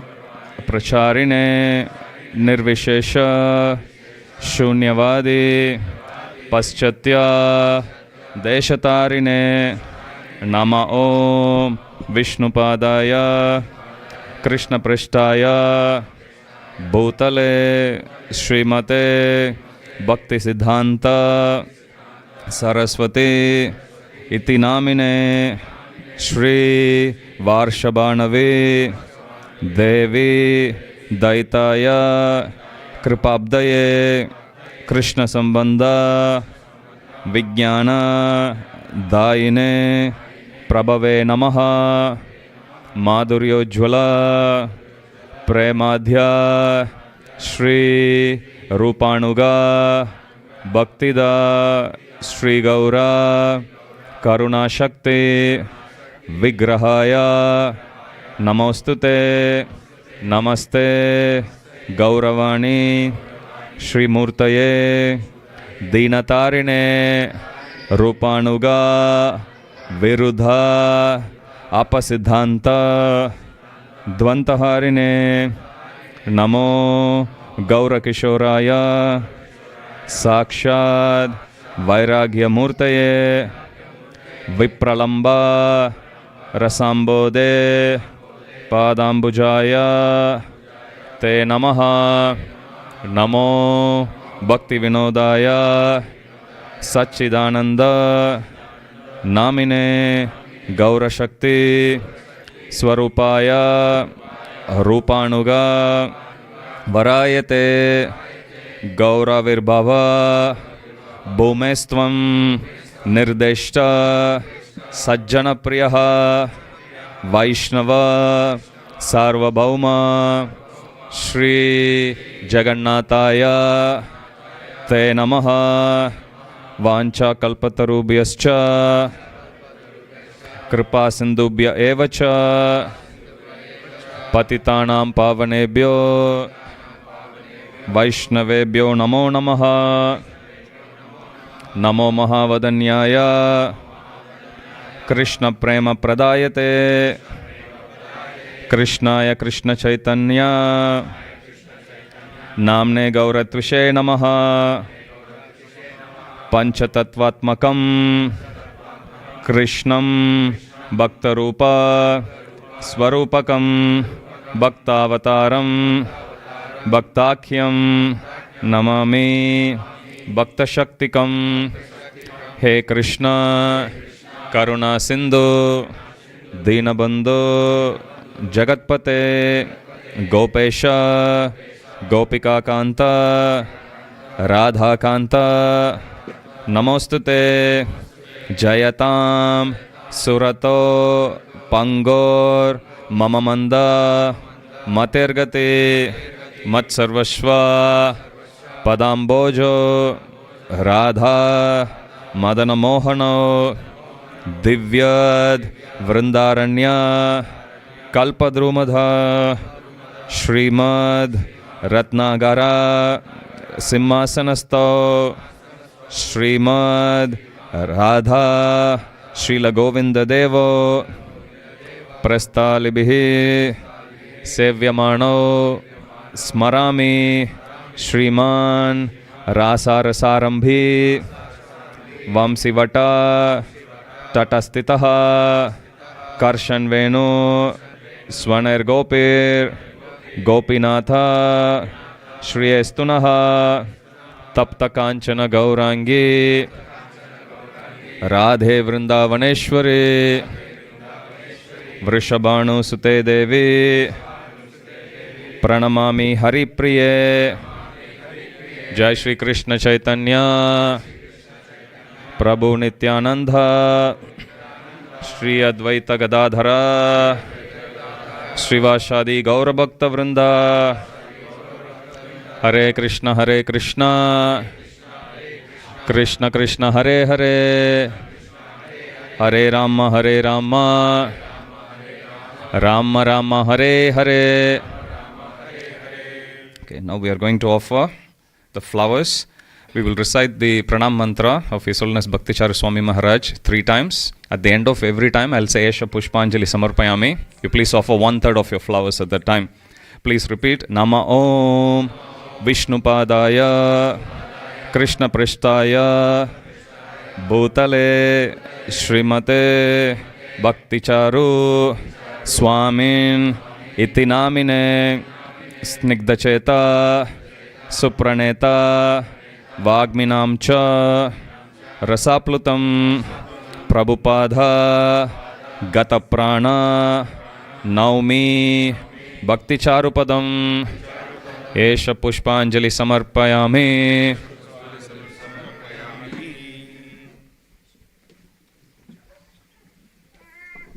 His Holiness Bhakti Charu Swami Tirobhava Mahomahotsav Titi ki jai. Nama Om Vishnupadaya Krishna Pristaya Bhutale Srimate Bhakti Charu Swami Iti Namine Snigdacheta Supraneta Vagminam Cha Rasaplutam Prabhupada Gata Prana Naumi Bhakti Charupadam Esha Pushpanjali Samarpayami.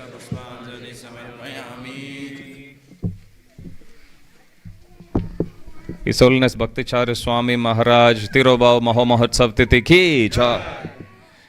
Nama Om Vishnupadaya Krishna Prishtaya Bhutale Srimate Bhakti Charu Swamin Iti Namine Snigdacheta Supraneta Vagminam Cha Rasaplutam Prabhupada Gata Prana Naumi Bhakti Charupadam Esha Pushpanjali Samarpayami.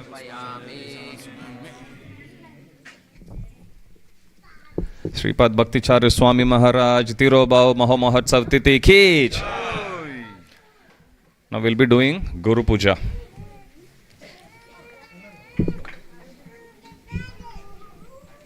Jaya Prabhupada Jaya, Prabhupada Jaya, Prabhupada Jaya, Prabhupada. Prabhupada Jaya, Prabhupada Jaya, Prabhupada Jaya, Prabhupada. Jaya Jaya Prabhupada, Prabhupada, Prabhupada Jaya Jaya Prabhupada.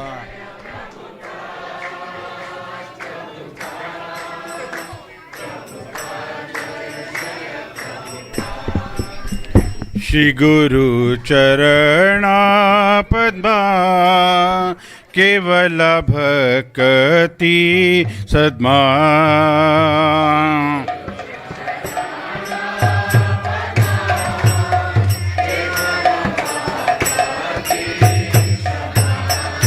Shri Guru Charana Padma Kevala Bhakti Sadma.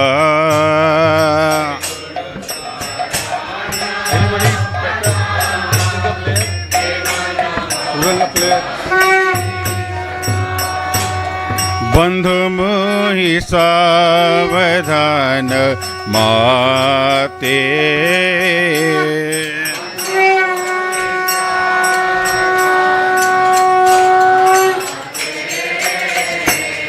बदलवोई सावधान माते.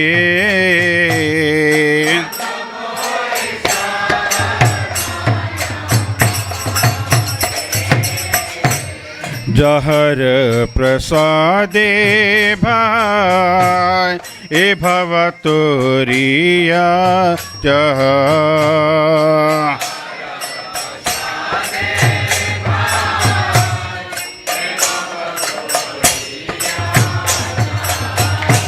जहर प्रसादे भाई ए भव तोरिया जह.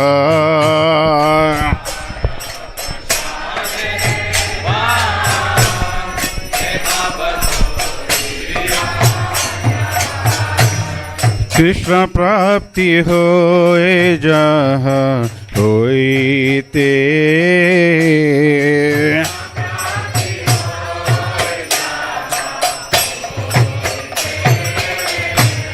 कृष्ण प्राप्ति होए जहाँ होइते.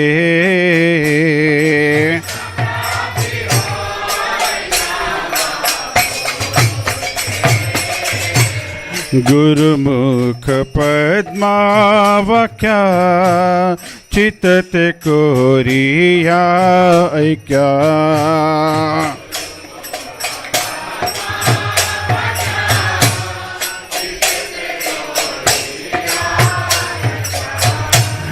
गुरुमुख पद्मावक्या चित्त कोरिया ऐक्या.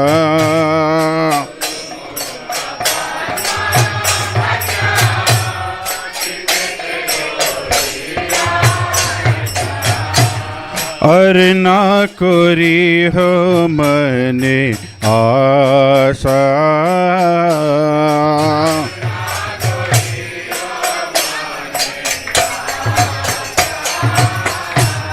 और ना कोरी हो मने आशा.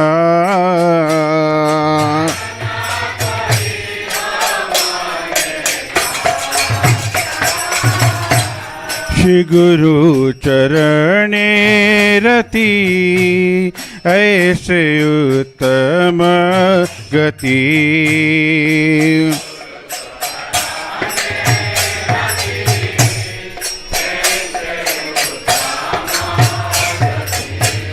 श्री गुरु चरणे रति ऐसे उत्तम गति.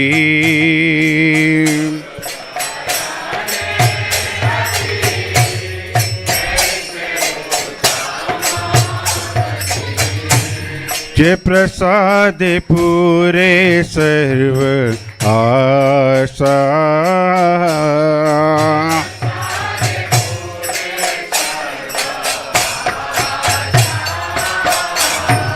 प्रसाद पूरे सर्व आशा।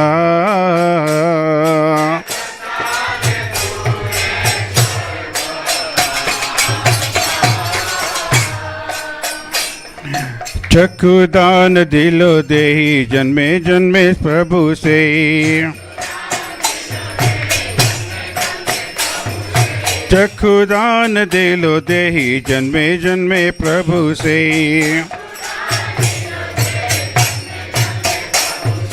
दिव्य ज्ञान हृदय प्रकाशितो।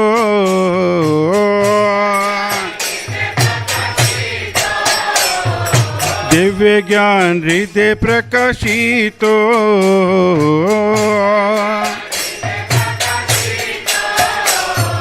प्रेमा भक्ति जहाँ होते अविद्या विनाश जाते। प्रेमा भक्ति जहाँ होते अविद्या विनाश जाते। वेद गाए जहाँ चरितो।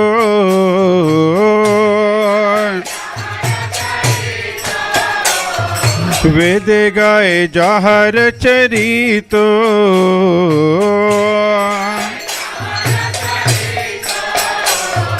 श्री गुरु करुणा सिंधु अधर जनार बंधु।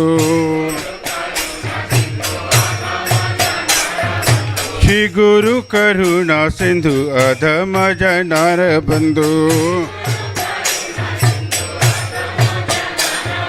लोकनाथ लोके राजीवाना।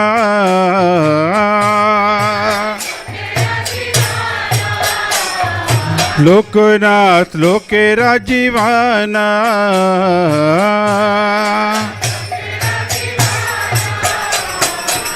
हा प्रभु करो दया देह मोरे पद छाया।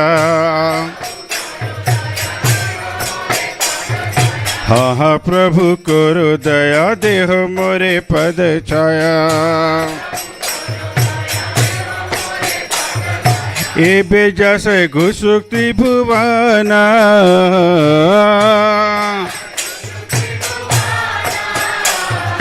ए बेजस घुसुक त्रिभुवना।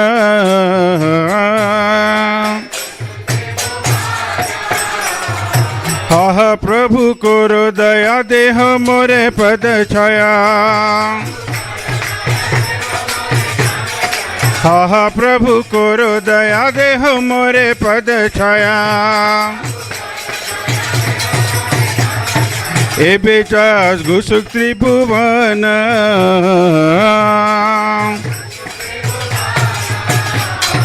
प्रभुपाद लोहिलो शरण।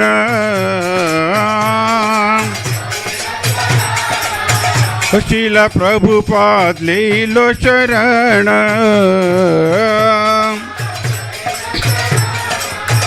शीला गुरुदेव लोहिलो शरण।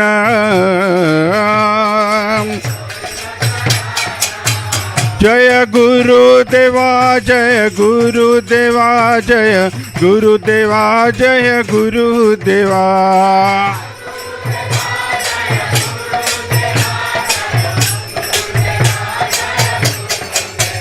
जय प्रभुपादा जय प्रभुपादा जय प्रभुपादा जय प्रभुपादा।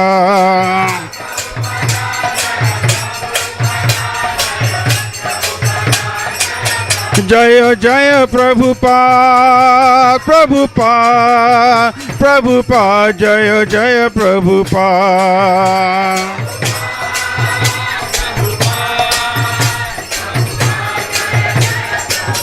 जय जय प्रभुपाद प्रभुपाद प्रभुपाद जय जय प्रभुपाद।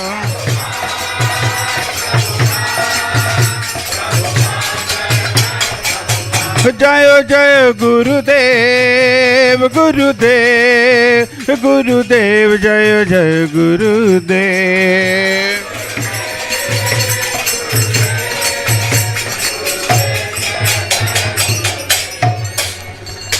नमो विष्णुपदाय कृष्णप्रस्थाय भूतले श्रीमते भक्ति चारु स्वामी इति नामिने।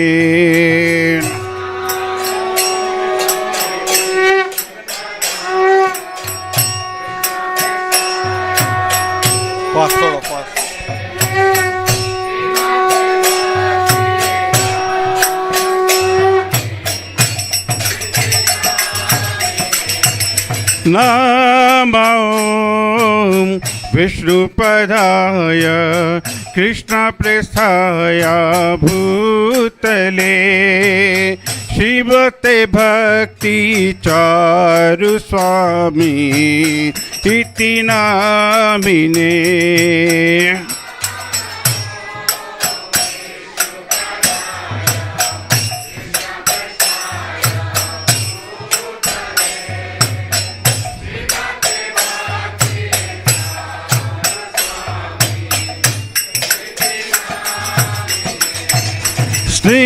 स्निग्धचेता सुप्रणेता वाग्मीनां चरसप्लुतां प्रभुपाद गता प्राण नौमि भक्ति चारुपदम्।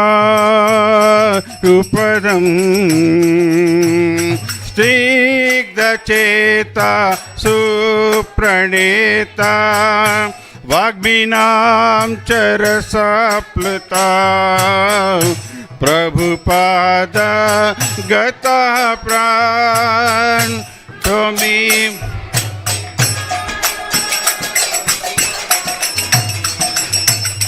नमो विष्णुपदाय कृष्णप्लस्थाय भूतले श्रीमते भक्ति वेदांत स्वामी इति नामिने।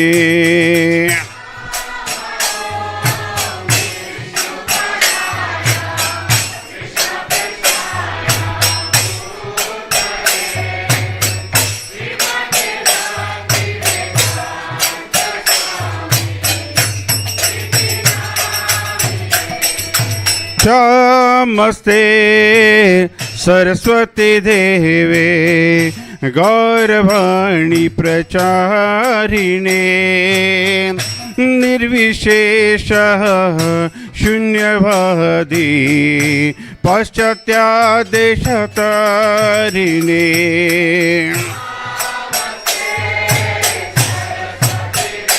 जय प्रभुपाद,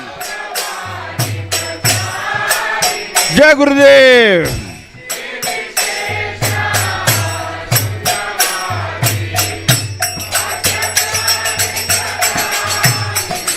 जय श्री कृष्ण चैतन्य प्रभु नित्यानंदा श्री अद्वैता गदाधर श्रीवासदि गौर भक्तवृंदा।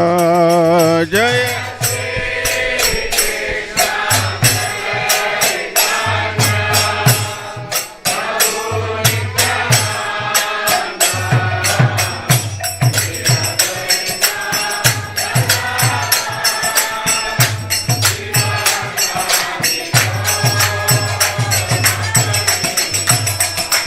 Hare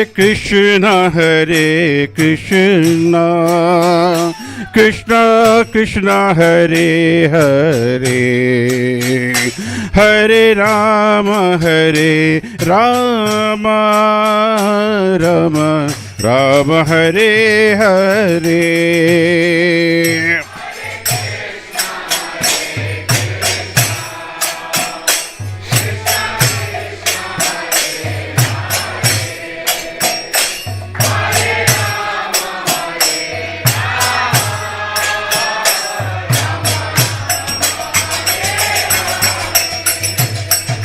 Hare Krishna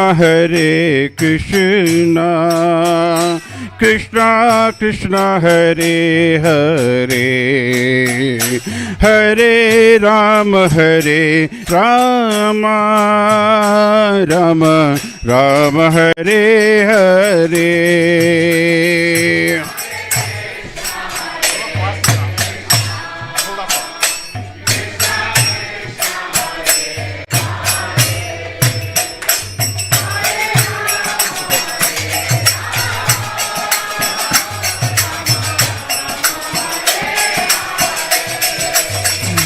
Hare Krishna Krishna Krishna Hare Hare, Hare Rama Rama Rama Hare Hare.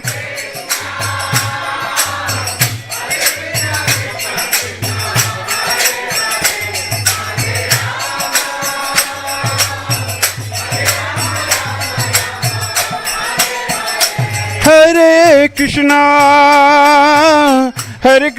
Krishna Krishna Hare Hare, Hare Rama Rama Rama Hare Hare.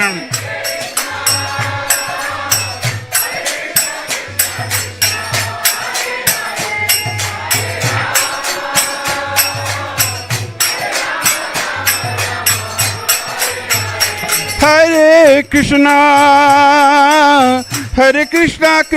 Krishna Hare Hare, Hare Rama Rama Rama Hare Hare.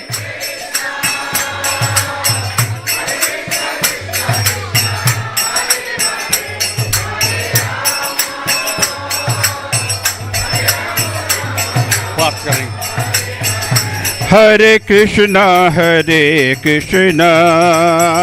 Krishna Krishna Hare Hare, Hare Rama Rama Rama Hare Hare.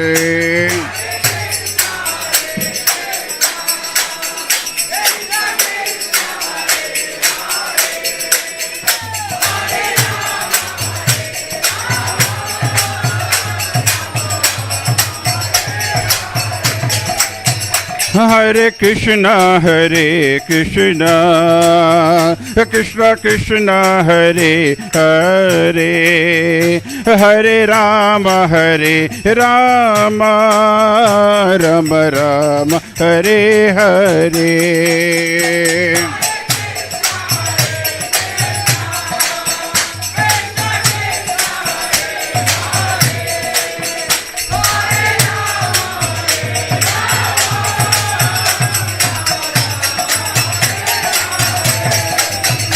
Hare Krishna Krishna Krishna Hare Hare, Hare Rama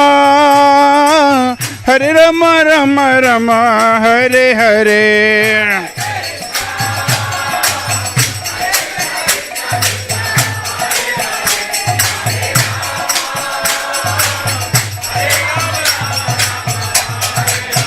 Hare Krishna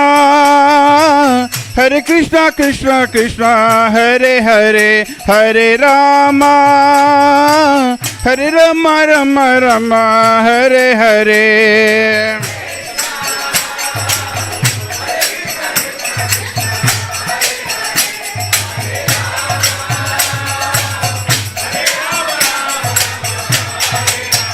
Hare Krishna Krishna Krishna Hare Hare, Hare Rama Rama Rama Hare Hare.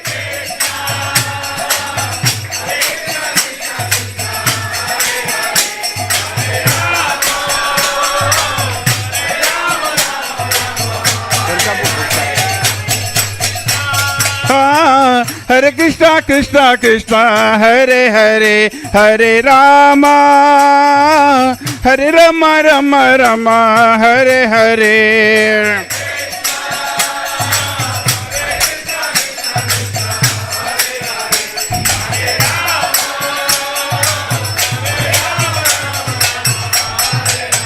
Hare Krishna, Krishna Krishna, Hare Hare, Hare Rama, Rama Rama, Hare Hare.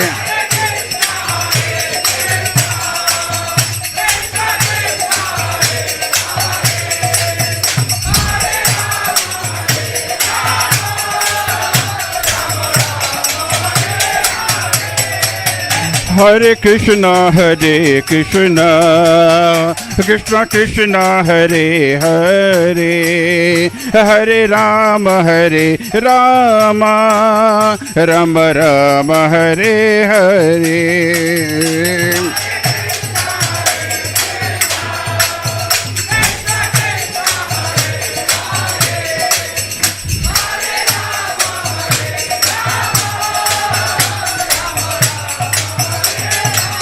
निता गौर हरि बोल, हरि बोल, हरि बोल, निता गौर हरि बोल।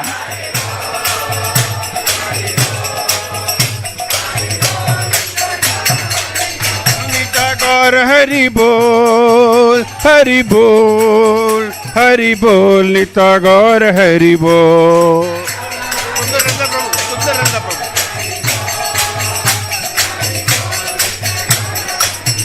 जय जय प्रभुपाद, प्रभुपाद, प्रभुपाद, जय जय प्रभुपाद।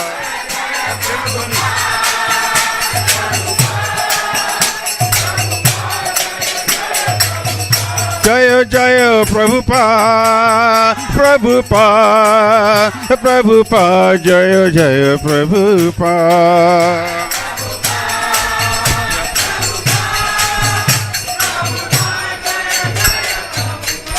श्रीला प्रभुपाद की जय। ओम विष्णुपाद परमहंस परिव्राजकाचार्य स्तोत्र सत्र Shri Shrimad Goswami His Divine Grace Srila Bhakti Charu Swami Maharaj Gurudev की जय। ओम विष्णुपाद परमहंस परिव्राजकाचार्य स्तोत्र सत्र श्री श्रीमद् गोस्वामी महाराज अभय चरणविंद भक्ति वेदांत स्वामी श्रीला प्रभुपाद की जय। His Divine Grace Srila Bhakti Siddhanta Saraswati Maharaj Thakur Prabhupada की। बोलो श्री कृष्ण चैतन्य प्रभु नित्यानंद जय अद्वैत गदाधर शिवासदि गौर भक्त विंद की जय, गौर भक्त विंद की जय। श्री श्री राधा कृष्ण गोप गोपीनाथ श्याम कुंड राधा कुंड गिरिराज गोवर्धन की जय। श्री श्री वृंदावन धाम की जय, मायपुर नवदीप धाम की जय, नीलचल जगन्नाथपुरी धाम की जय, गंगा माई की जय, जमुना महारानी की जय, तुलसी महारानी की जय, भक्ति देवी की जय, सामवेद भक्त विंद की जय, हरि नाम संकीर्तन यज्ञ की जय, श्री श्री राधा गोपीनाथ मंदिर की जय। All glories to assembled devotees, all glories to assembled devotees, all glories to assembled devotees, all glories to Sri Guru and Sri Gauranga, all glories to Srila Prabhupada.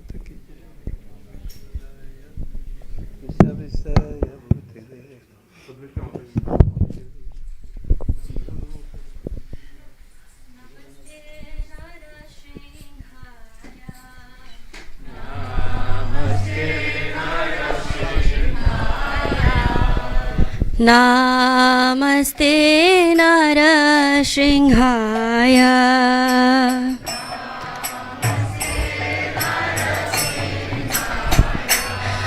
Praladadayine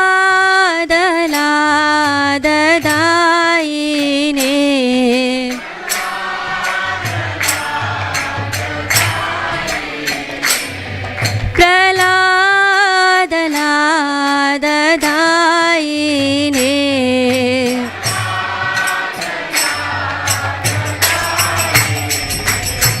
Hiranyakashipurvakshaha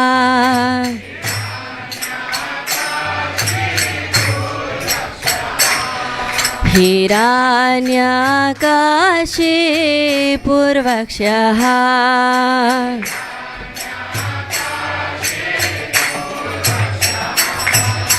Srila श्रीलटङ्कानकालाये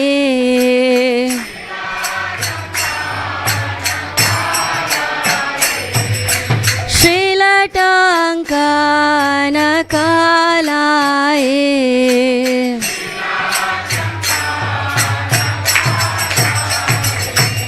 इतो नरसिंह परतो नरसिंह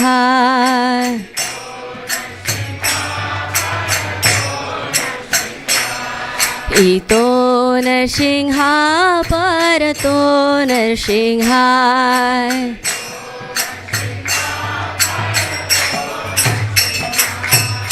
यतो यतो यामि ततो नरसिंह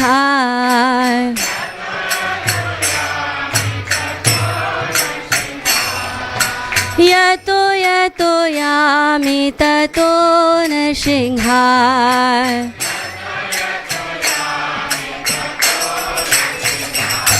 बाहे नरसिंह हृदये नरसिंह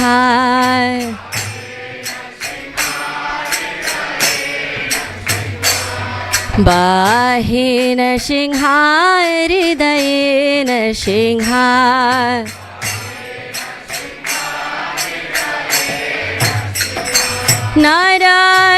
नरसिंहमदिं शरणं प्रपदे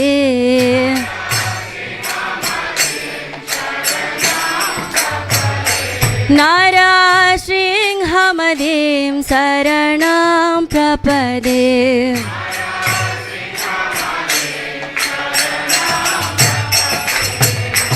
तव करकमलबरे नाका अद्भुत नृसिंहं दलिता हिरण्यकशिपु तनुभृङ्गं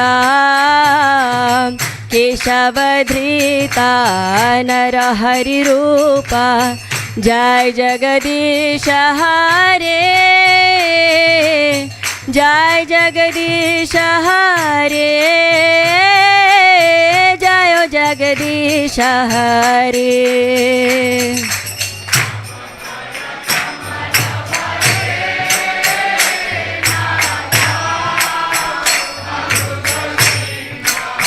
जय नरसिंहदेव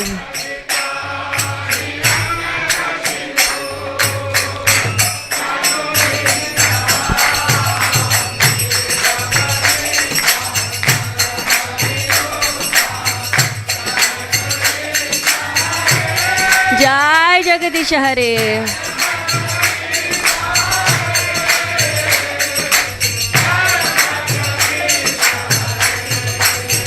जय केशवधृता नरहरिरूपा जय जगदीश हरे जय जगदीश हरे जय जगदीश हरे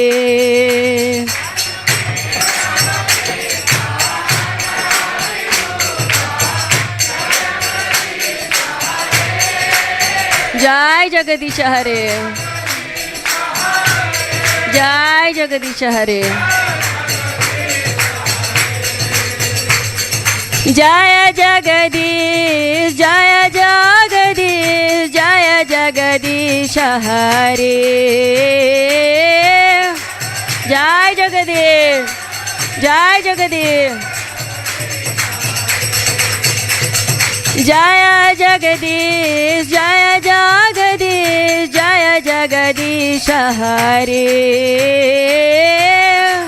जय जगदीश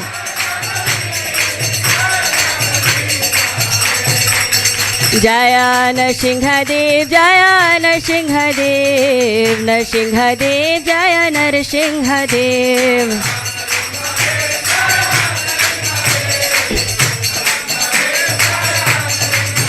जय प्रहलाद महाराज जय प्रहलाद महाराज प्रहलाद महाराज जय प्रहलाद महाराज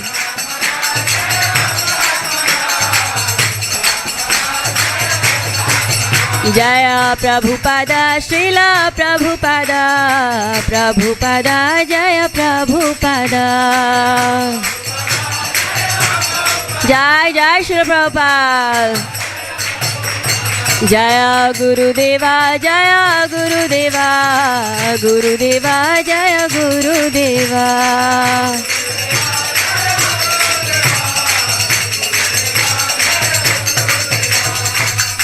भक्ति विघ्न विनाशक नरसिंहदेव भगवान की, भक्तराज प्रहलाद महाराज की, जगत गुरु श्रील प्रभुपाद की, निताय गौर हरि प्रेमानंदे. All glories to assembled devotees, all glories to assembled devotees, all glories to Shri Guru and Gauranga, all glories to Jagat Guru Srila Prabhupada ki. वांछे कल्पतरुभ्यश्च कृपा सिन्धुभ्येव च पतितानां पावनेभ्यो वैष्णवेभ्यो नमो नमः. अनंत कोटि वैष्णव वृंद की. His Holiness Bhakti Charu Swami Maharaj.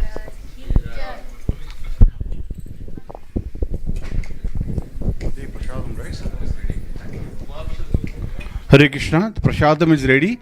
So may I request everyone to please go to the restaurant area and have prasadam there. Hare Krishna.